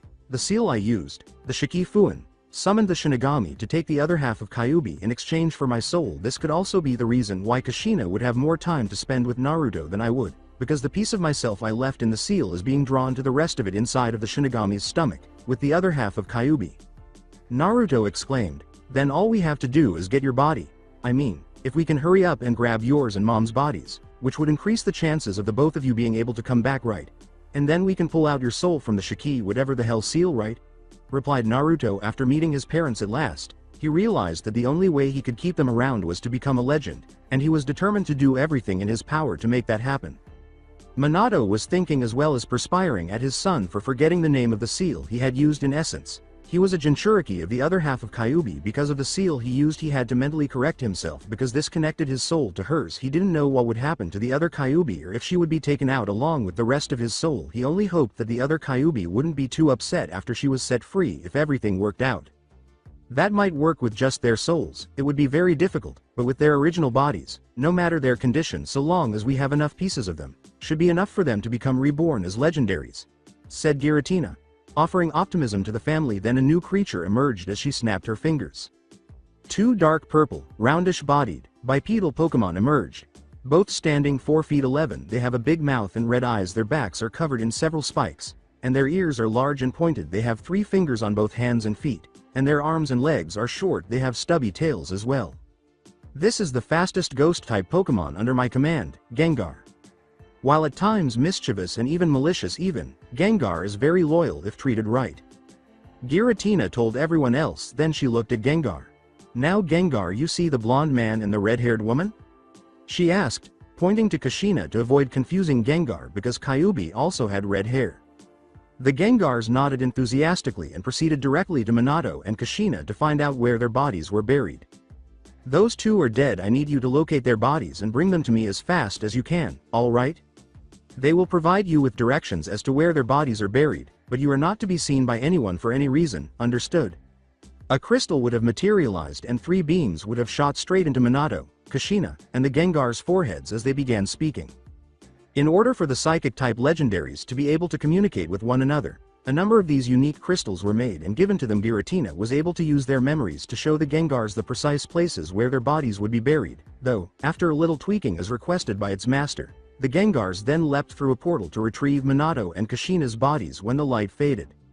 Now, all we have to do is wait, and hope Gengar doesn't get caught while it is a ghost Pokemon, making it virtually undetectable if it wanted to be. It has a penchant for mischief and causing trouble. If not for the fact that Gengar is the fastest ghost type one could summon, I would not have summoned him, said a frustrated Giratina. But how were you able to summon him at all? I thought you said that no one could enter this world at all? Asked Naruto in disbelief. Everyone gave her a perplexed look when she explained, because I am the only ghost-type legendary in existence, and this affords me a great deal of control over all ghost-type Pokemon. Ghost-type? Kushina inquired. Then Giratina let out a frustrated sigh. Yes, they were unaware of the various kinds of Pokemon. In fact, it was wise to inform them about the various kinds now in case Minato and Kushina were successful and went on to become legendary. All right, as it will take Gengar a while to find your bodies, I will explain the different types of Pokemon, as well as their strengths and weaknesses to each other. Giratina replied after a brief explanation. They were all aware of the various Pokemon species and that Naruto was a hybrid of the dark and the flying. So, with my dark and flying type, I would be weak to rock, electric, ice, and fairy right. And since I'm part flying, my normal weakness to bug and fighting type moves are negated then, replied Naruto. To be honest, the fact that Pokemon came in 18 different varieties confused him, but at least he was able to identify his type and his advantages and disadvantages. Giratina smiled slightly. Very good Naruto, you are correct. You also have immunity to ground and psychic type moves as well. I'm not sure how this will all apply to your jutsu, though, so that's something you're going to have to find out on your own, Giratina replied. She was pleased that Naruto recognized his type, and even happier that his flying type outweighed his dark type's shortcomings. At least he had a better understanding than his mother, who appeared to be suffering from a headache. But Minato, there is something you should know about when the process begins, as you do not have your entire soul. You may lose the battle for dominance with the soul of the legendary, as it is whole. This means that when it is done, you may not be the same as you once were, from something as simple as having different colored eyes and hair, to being a female instead of male, said Giratina, who was met with disbelief family members. Minato was shocked and exclaimed, wait, how could I change into a female? He could see how his son's eyes and hair might change, but his gender, of all things. Yes, while many though us legendaries were genderless, we in fact all had genders. While I do not know what legendary you will turn into, but say the one you do turn into was originally female, your soul and the soul of that legendary would fight for dominance, like how Naruto did. But like with Naruto, who did not completely gain dominance over his new form, as he has gained several characteristics of Yveltal, you could also lose this battle, and if the legendary is female, so too will your new form be. Wait, does that mean if he goes through with it, he'll lose his memories? That he won't be himself, if he goes through with this? Asked Kushina with a tear in her eye. To be honest, although she was happy that she could resurrect and be with her son, the idea of effectively losing her husband in this way was terrible. To be honest, she wasn't sure what she would do if Minato forgot everything they had experienced together after it was all over. Giratina, however, shook her head, much to her delight. No, Kushina, Minato will retain his memories after the change is done. Like with Naruto, any and all changes will be merely physical. The only mental changes that any of you would have at the most would be that you would gain knowledge of your abilities in new forms. Nothing else, replied Giratina. Kushina was reassured that Minato would not lose his memories, but he was also aware that Minato might undergo a significant change. Giratina abruptly turned to face the big mirror where the Gengars had left and noticed that Minato and Kushina's bodies were waiting on the other side. Giratina opened the portal and gestured for them to place the bodies in the center, only to discover that a marker had been used to draw their faces. When Kushina saw this, his eyes started to move. An irate Kushina questioned, "Is that marker on my face?" She was pleased that the ghost creatures had taken both her and Minato's bodies, which were in fairly good shape given that they had been dead for 15 years. Her more so than Minato's since she was an Uzumaki, but seeing that their faces had been doodled on, when the current situation was far too serious for something so childish, she looked at the two Gengar with murderous eyes, and even though they were ghost types and she couldn't physically hurt them, they still backed away in fear. The Gengar gulped in terror and clutched each other as Giratina said, "I'm sorry about that. Gengar are notorious for their mischievous ways, though when the change begins, the markings will be gone, but rest assured, I will deal with them later." Giratina said, "Now, which one of you wants to go first?" Kushina and Minato exchanged glances, but Minato nodded to Kushina, allowing her to go first. Kushina moved closer to her body at this point.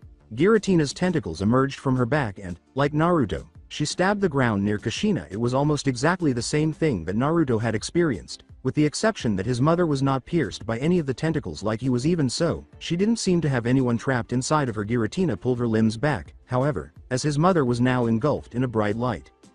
A big Pokemon that looked like a bird and a dragon appeared when the light faded. Its undersides are red with slightly different tones, but its main color is pale silver white. Its lower jaw contains teeth, but its ridged mouth resembles a beak. It has pointed dark red spikes on its eyes and a point on the back of its head, with the exception of two smaller protrusions on the ends of its tails and a dark red plate-like protrusion running the length of its back. It has a long, slender neck and a smooth, streamlined body. Its wings are big and resemble hands.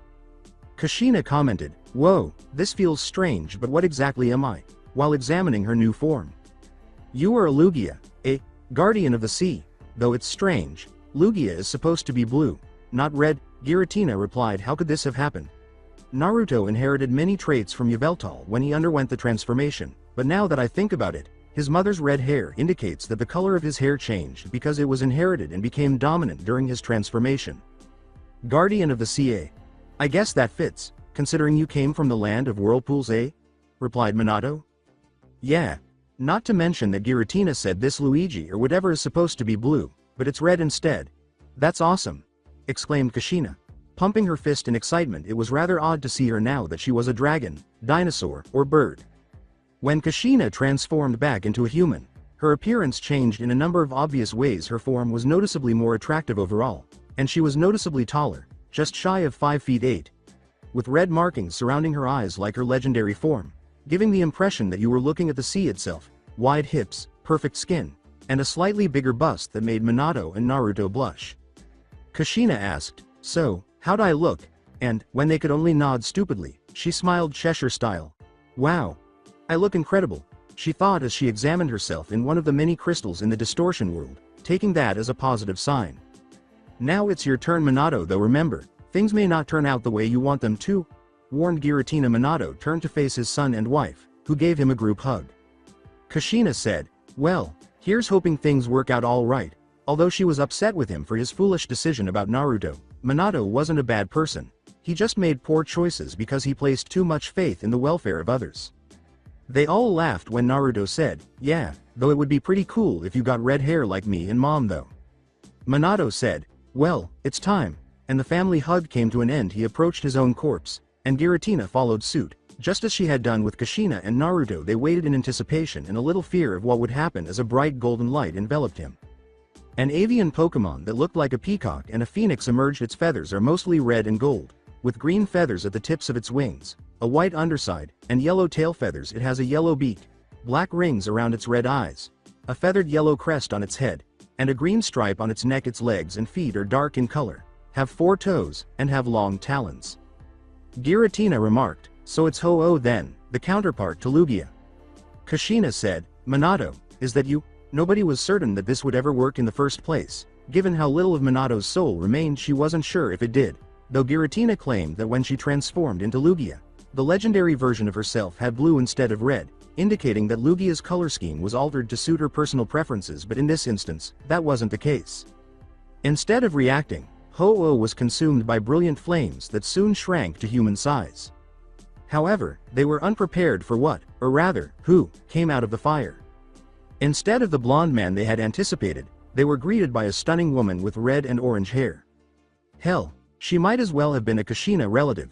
She was dressed in a red kimono dress with floral patterns all over the edges, a silvery white fabric with wave-like patterns encircles the kimono, and the edges of the fabric have green frills. Feathers are affixed from the back to represent the bird-like shape the wearer would adopt to highlight its elegance and beauty. She had brilliant blue eyes and gorgeous red and orange hair.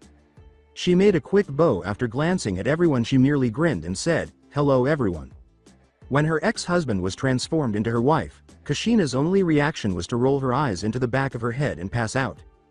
The former Minato hurried to Kushina's side and caught her after she had fainted, with the exception of Giratina, who stayed apart and let them be. Everyone else hurried to her side. Naruto checked to make sure she was okay before turning to face Ho-Oh in her human form. This is kind of awkward to ask, but who are you? Are you still Minato, or are you someone else now? Replied Naruto. He was aware that his father might experience some significant changes, but he never imagined it would be this severe. The elegantly dressed woman tapped her chin thoughtfully. She asked, receiving a nod from Kyuubi, who was surprised that Minato was able to siphon enough of his own soul into Naruto's seal to repair it if necessary.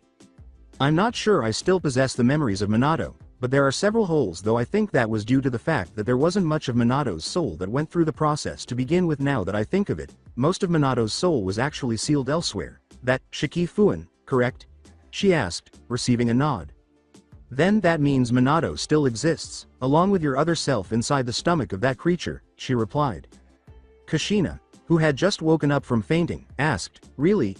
It sounded good to think that Minato was still alive. She had to give him a good ass-whopping for his foolish decision to create Naruto Kyuubi's Jinchuriki in the manner that he did, as well as anybody else who dared to mistreat her son in the Leaf Village. Yes, though the problem is actually getting him free of the Shikifuin, along with the half of Kyuubi he sealed inside of himself, she replied. But what about you though? I mean, would the rest of his soul be absorbed into you? And what do we even call you, as you're not even a male now? Asked Kyuubi. The only reason she asked was that she hoped Minato's soul would actually be absorbed into her, since the only other possibility was that he might be reincarnated as a Pokemon once more, but this time it would work like it did with Kushina and Naruto. To her dismay, she shook her head.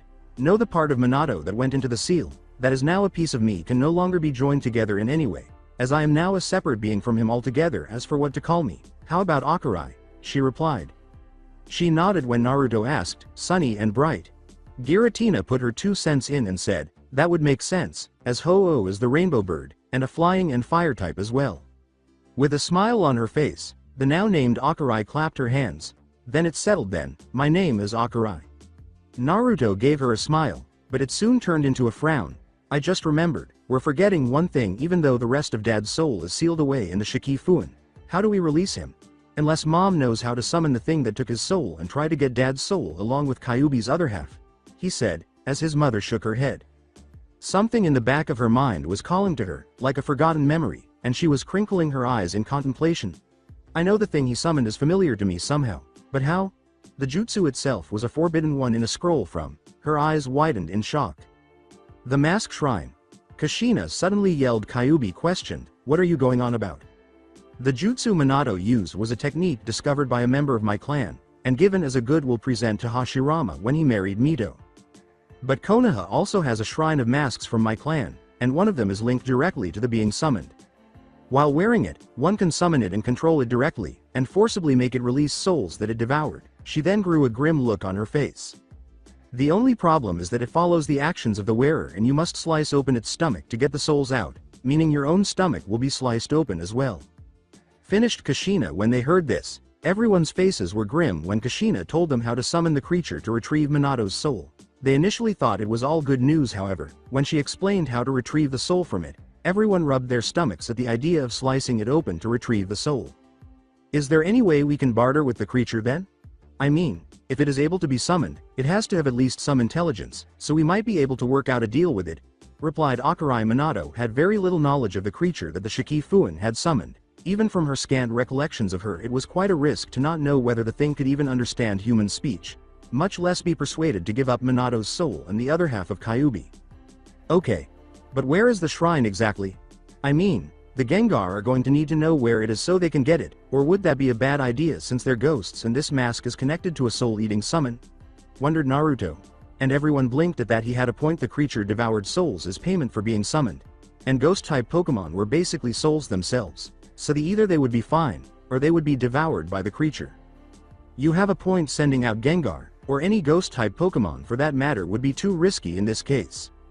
But even as a Dragon-type legendary as well as a ghost, there are no Dragon Pokemon I could bring forth that would be able to get the mask unseen, Giratina said with irritation. To be honest, she didn't anticipate getting such a headache from responding to Kyuubi's distress call. It would all be well worth the headache, even though she was happy that it brought back not just one legendary being but 3, with the potential for another if they were able to retrieve Minato's soul.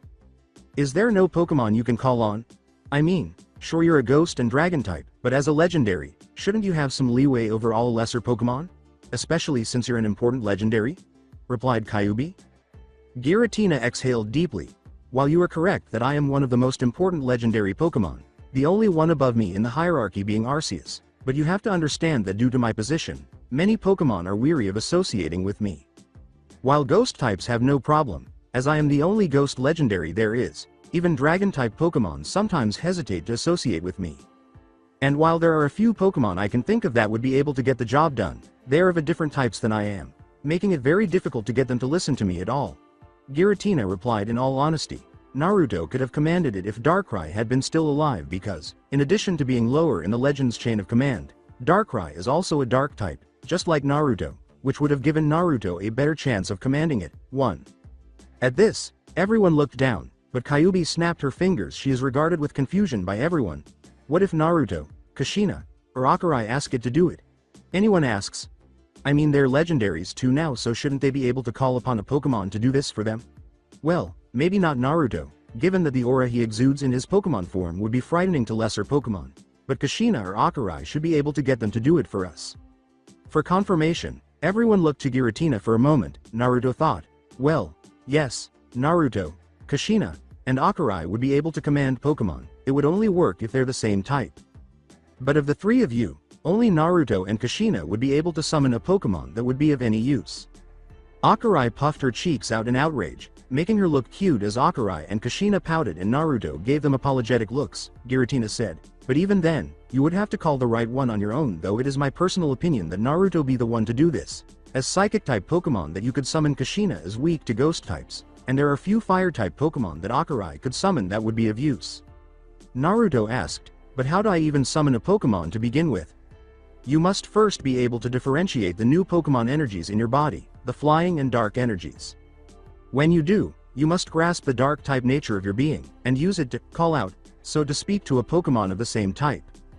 With practice, you will be able to call upon exactly which Pokemon you desire, but for now you will only be able to randomly summon one and hope for the best, said Giratina, and all of them gave her a grimace. Really, all they were meant to do was reach within, attempt to capture their new Pokemon energies, and hope for the best.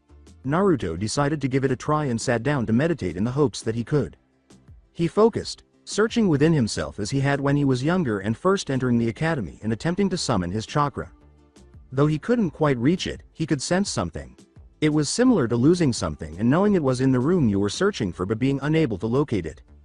Then it dawned on him, although he had some success calling upon it as if it were his chakra, that was another issue. It wasn't human chakra, or whatever it was called in Pokemon, since it was Pokemon energy. It was fundamentally different from what he had learned to use in the academy. He had to change his approach. As a result, he had to make an effort to recall what it was like to transform into Yveltal and become a legend. How the energy coursing through him felt his sense of lightness and freedom was accompanied by an oddly malevolent feeling. Wait, when he was a human, chakra didn't feel like that. This implied that he had located it. He got back up and grinned triumphantly. He raised his left arm and focused on the malevolent aspect of his energy. Dark energy quickly gathered in his hand and was soon surrounded by a dark aura. His hand appeared to have been devoured by a swirling mass of darkness as the dark aura quickly grew. Very good. Now, you need to call out to a Pokemon, and when you get better at controlling your power, you will be able to do all this instantly, Giratina replied. Naruto nodded to Giratina and returned his focus to summoning a Pokemon with his energy. The dark energy surrounding his arm erupted and struck the nearby stone wall, but it did not demolish it. Rather, it transformed into a vast, dark void that expanded to a diameter of roughly 5 feet. Suddenly, something leapt out of it, and the gap closed. There was a big brown Pokemon that walked on 2 feet. The majority of its face is covered by a long, white, shaggy mane. It has a big mouth with typically gritted teeth, long ears, and a long, pointed nose. Its pupils and sclera are black, and its eyes are opaque yellow. Its hands have brown spokes, and it has 3 broad leaves. It has Tengu Geta-like feet. It scans its surroundings bewilderedly before focusing on Naruto, startling him by kneeling in front of him. "Okay, what did I summon, and why is it doing that?" Naruto asked, examining the new Pokemon before him. "That is a Shiftry, a grass and dark type Pokemon. This is surprising, as I did not expect you to summon a decent Pokemon on your first attempt, not to mention it will be useful in getting the mask," Giratina replied. "But why is it kneeling to him like that? I mean, sure, Naruto is a dark type same as it is, but he is flying type and it's a grass, so shouldn't, I don't know, hate him because of that?" replied Kyuubi. It should be noted that although she was aware of the legendary Pokemon, she was also unfamiliar with their types and other associated information. Normally, in this case, a Shiftry would be neutral to Naruto because of his type. But all Pokemon have a special ability, and the one Naruto has is called Dark Aura, which increases the power of his dark type moves. In this case, it also increases his ability to connect with dark type Pokemon, giving him greater leverage in controlling them, explained Giratina, making Naruto's eyes widen if he recalled Giratina's earlier description of types. Then not only did he benefit from using dark type moves because he was a dark type himself, but his Yveltal ability also made his dark type moves even more potent. That was fantastic. However, he had a job for this Shiftry before he could test out his dark aura ability and Pokemon skills in general. The Pokemon lifted its head to gaze at Naruto as he said, "Shiftry, I have a mission for you. There is a special mask in a shrine in the human world that I need you to get. It is imperative that you are not seen or heard by the humans, so stealth is a mush. My mother will give you the location, and then you will be off, understood?" Naruto said with a firm voice. The Shiftry nodded, followed the same steps as the Gengars, were shown the memories of its location, and then were sent away through a portal that Giratina had opened. Kushina was massaging her temples after it had departed. A worried Naruto asked, "You all right, Mom?" Kushina was concerned that there might be some negative effects because he had already gone through that twice in a short amount of time. Kushina smiled at him, pleased that he was concerned about her welfare even though they had only recently met, something she would need to change. She turned to face Giratina and said, "Don't worry, Naruto, I'm fine, just a slight headache from that memory transfer. I'll be fine." "So then, what kind of ability do I have then? Since my son has that dark aura of his, I would assume I have my own unique ability as well." Giratina gave a nod. "You are right. Normally, most legendaries would have the ability called pressure, where their opponent would use up more energy when fighting. But as you are a different color than a Lugia would normally be, you might have a different ability as well. I believe it was called multiscale, where you were able to slightly reduce the damage taken from an attack. As do you, Akurai. You have the ability Regenerator, which allows you to obviously regain health over time," she said, and Kushina and Akurai were beaming. In the end, Giratina made the decision to teach them more about their new station, their abilities, and the Pokemon they were now. Naruto was then able to communicate with Akurai and his mother. She kept all the memories of Ho-Oh, but the latter only had some of his father's memories in addition to learning more about his mother, about whom, as an orphan, he had always wondered. He also gained insight into what life was like back when Pokemon were still around. Even though Giratina's information was very useful, she didn't really understand the world before it changed because she stayed in the distortion world unless she had to leave, which was rarely. However, the image of Shiftry holding the mask appeared on the other side of the portal, interrupting their conversation. The Shiftry were able to enter after Giratina unlocked the portal. The Shiftry then knelt down in front of Naruto and gave him the mask. Everyone in the room knew Shiftry had chosen the right mask because they could sense a deathly aura surrounding it. "Thank you for your assistance, Shiftry. Now, how do I summon you?" Naruto asked out loud as he took the mask. The Shiftry vanished after being enveloped in a sinister aura as he did so. As you have just witnessed, when you no longer require the assistance of a summoned Pokemon, you can simply will them away. But now, let's move on to more important matters, Giratina replied with a nod. After removing the mask from Naruto, Kushina moved a short distance away from the others, not wanting to put on the mask herself. Kushina set it down and proceeded slowly through the hand signs, drudging up the old memories of the seals needed to summon it. The mask glowed a sickly purple as she finally completed the seals needed to call it forth. The creature Minato had called forth to seal half of Kyuubi into himself then materialized in front of them in a ghoulish form. Kushina addressed the specter, saying, "Now, I think we have some talking to do." Naruto sighed as he observed his mother's unconscious body sleeping, the shock of what had transpired overwhelming her. You might wonder what had happened to make her faint. It all began when they called upon the Shinigami that Minato had called upon to seal Kyuubi. It didn't attack Giratina right away until it saw her. Was there a clear explanation for why it attacked her after a brief battle in which Kushina used her chains to bind it?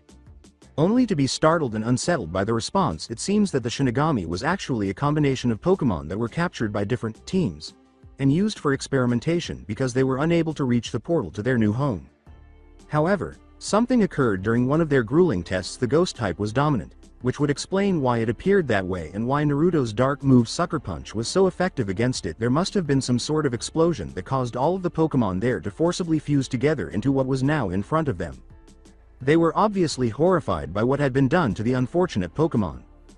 Giratina was the worst off, but it was her responsibility to look after them since she was a legendary and the only one of her kind left. So she did. After informing Arceus of what had transpired, she effectively divided the poor creature, relieving the suffering of all the many Pokemon and human souls it had eaten. To Giratina's astonishment, Arceus thanked her for locating those lost souls and releasing them so they could be cleansed and allowed to die.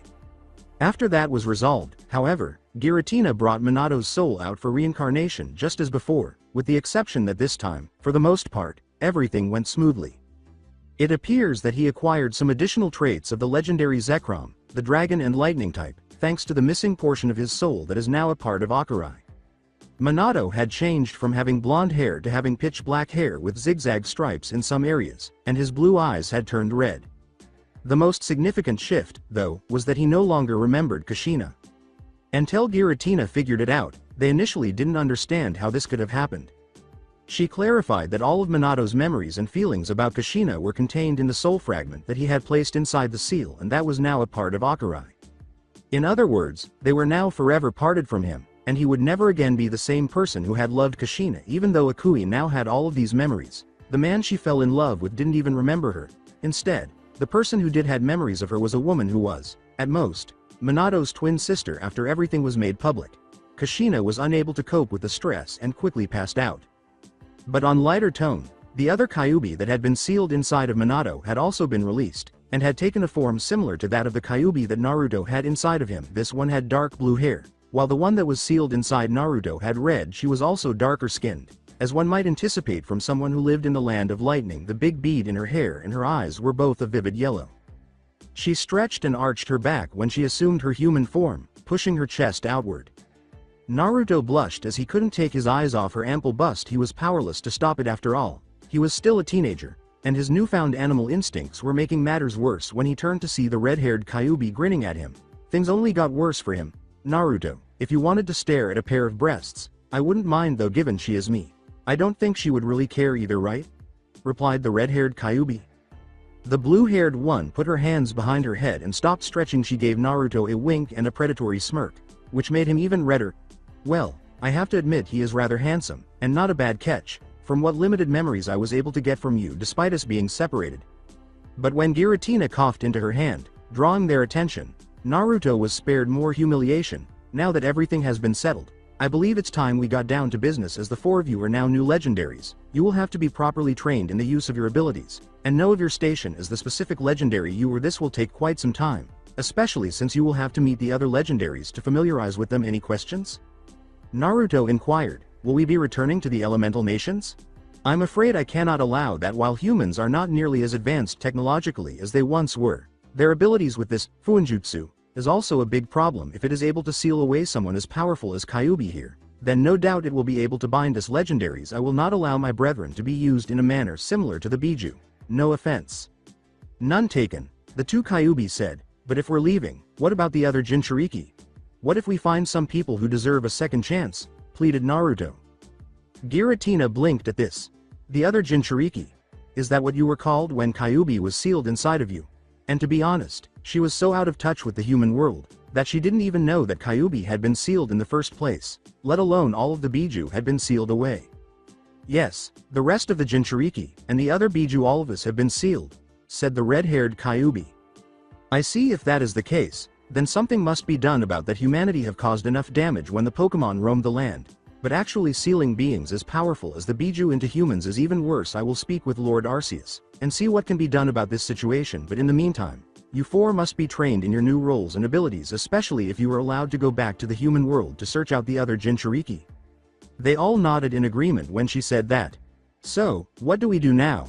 I mean, it's going to take a great deal of time to get used to our new abilities and powers, and considering the masked man who forced Kyuubi to attack the leaf, who knows what he's up to, not to mention he could very well be targeting the other Jinchuriki as we speak, Akui replied.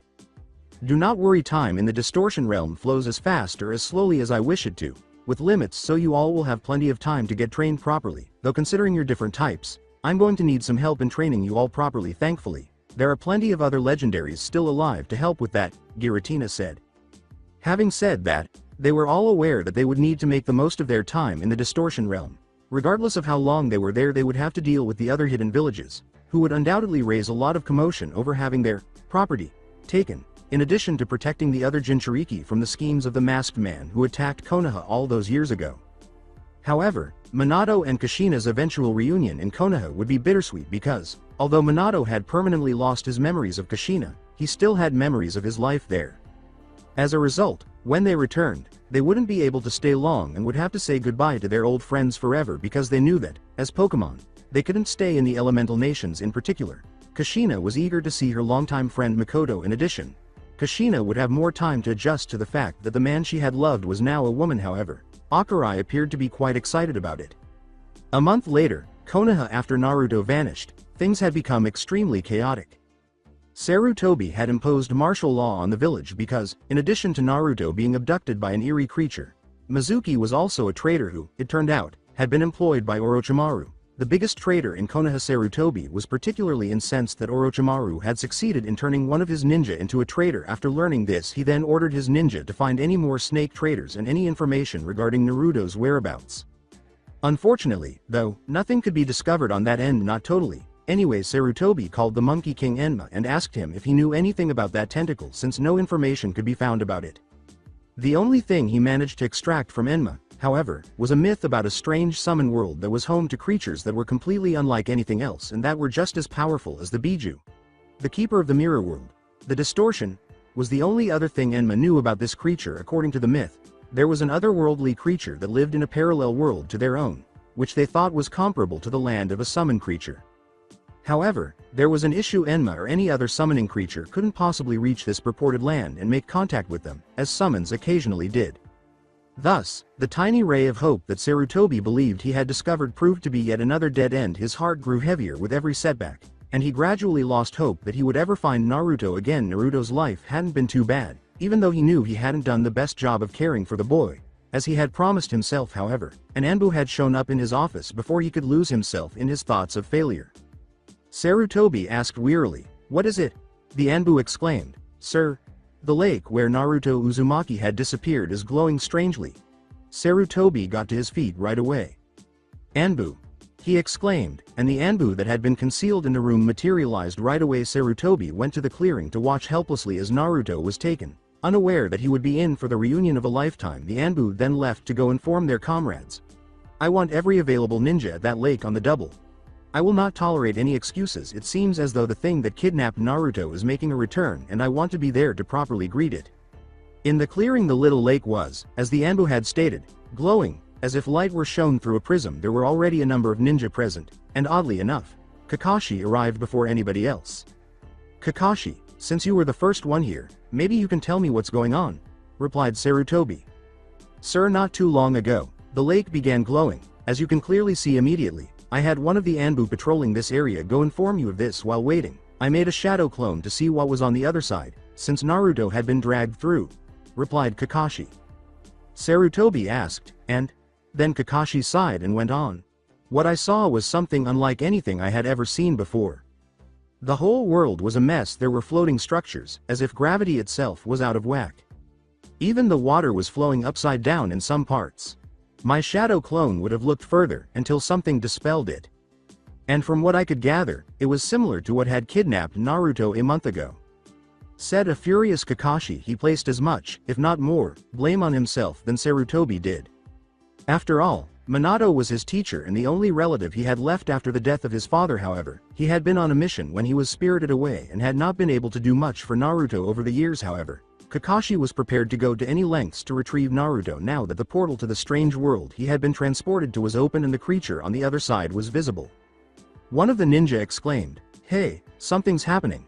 And it was true that something was going on. They all prepared their weapons for whatever was about to come through as the light from the lake grew brighter, but they weren't expecting a very masculine voice to reverberate through the portal. Man, it's so nice to finally be back. It's been such a long time, the voice said. A female voice said, well, it has been a few years. Well, sort of. A different female voice said, I wonder how much they've changed since we last saw them, but it will be nice to see those old faces again. When the owners of those voices eventually emerged from the portal, another male voice remarked, well, looks like we've already got a welcoming committee. The first individual was a very tall man, 6 feet 3, almost as tall as Jiraiya in addition to his scarlet hair. He has black streaks that resemble tiny horns, but the blue in his eyes was a very familiar shade. Like Yveltal's body, he has black branch-like lines on his full-length red coat. It features a waist-high slit up the back and a hood with gray fur trim. The coat is sealed by a large silver zipper that fastens at the top and zips down. It features a silver chain ornament with 4 large obsidian claws that fasten to a loop on either side of the collarbone area, and gold drawstrings for the hood adorned with a large ruby red bead hanging from the end. The coat was open, showing off his toned body. He was wearing a red shirt with black lines that formed a Y shape from where his arms met at the chest to the middle. He was wearing clawed boots and black pants. The woman on his right was 5 feet 6 inches tall, and there were 2 women on either side of him. Her red hair had black tips and was a little wild near the base of her hair, which extended past her knees. There was also a rather large gem that resembled turquoise, despite wearing a somewhat provocative skin-tight gray shirt that flaunted her ample bust, which was roughly a large C to low D. She didn't have shoes on, but she did have light gray pants. Her eye was turquoise with red markings surrounding it. Even though she had a slight tan, her skin was perfect. The woman opposite him had the same appearance as the other, with the exception that she had golden eyes, blue hair, a yellow gem in her hair, and skin tone similar to someone from Kumo. Many were taken aback by the next woman because she strongly resembled Kushina. She was dressed in a red kimono dress with floral patterns all over the edges. A silvery white fabric with wave-like patterns encircles the kimono, and the edges of the fabric have green frills. Feathers are affixed from the back to represent the bird-like shape the wearer would adopt to highlight its elegance and beauty. She had brilliant blue eyes and gorgeous red and orange hair. The woman standing next to her, who bore a striking resemblance to Kushina, was what really got them. The sole distinction was that she had an odd red mark close to her eyes. She was also dressed in a silver dress with red accents, which was the same style as the one Kushina was spotted wearing. The final person to enter the portal almost gave them all heart attacks because the man resembled Minato, albeit with different eye and hair colors. His coat, which had previously been white with red flames on the edge, was now black with yellow lightning bolts. Sarutobi gasped in surprise as the red and black-haired man said, "Wow, this is quite the welcoming committee you got for us, old man."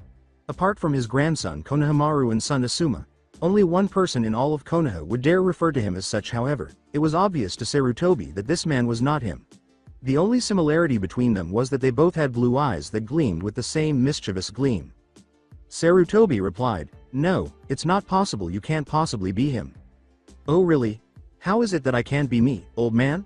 Though I suppose I can't blame you, given my new appearance. Very well, to prove I am in fact Naruto Uzumaki, son of Kushina Uzumaki and Minato Namikaze. How about I tell everyone here how I really managed to knock you out, and steal the Forbidden Scroll? I am sure everyone would love to hear how that happened," Naruto said, shocking Sarutobi more than anyone else. No, that's quite all right, but if you truly are Naruto, then who are they? How do you know about your parents, and for that matter, why do those two look just like them?" Sarutobi responded. A part of him wanted to think that the two lookalikes were also Minato and Kushina, despite his rational side trying to convince him otherwise. He struggled to accept that the now adult male in front of him was actually Naruto. The identity of the final 3 women remained a mystery after all. Naruto had been gone for almost a month, had undergone some significant changes, and had reappeared in a manner akin to the time he had been taken with 5 other people, 2 of whom appeared to be his parents.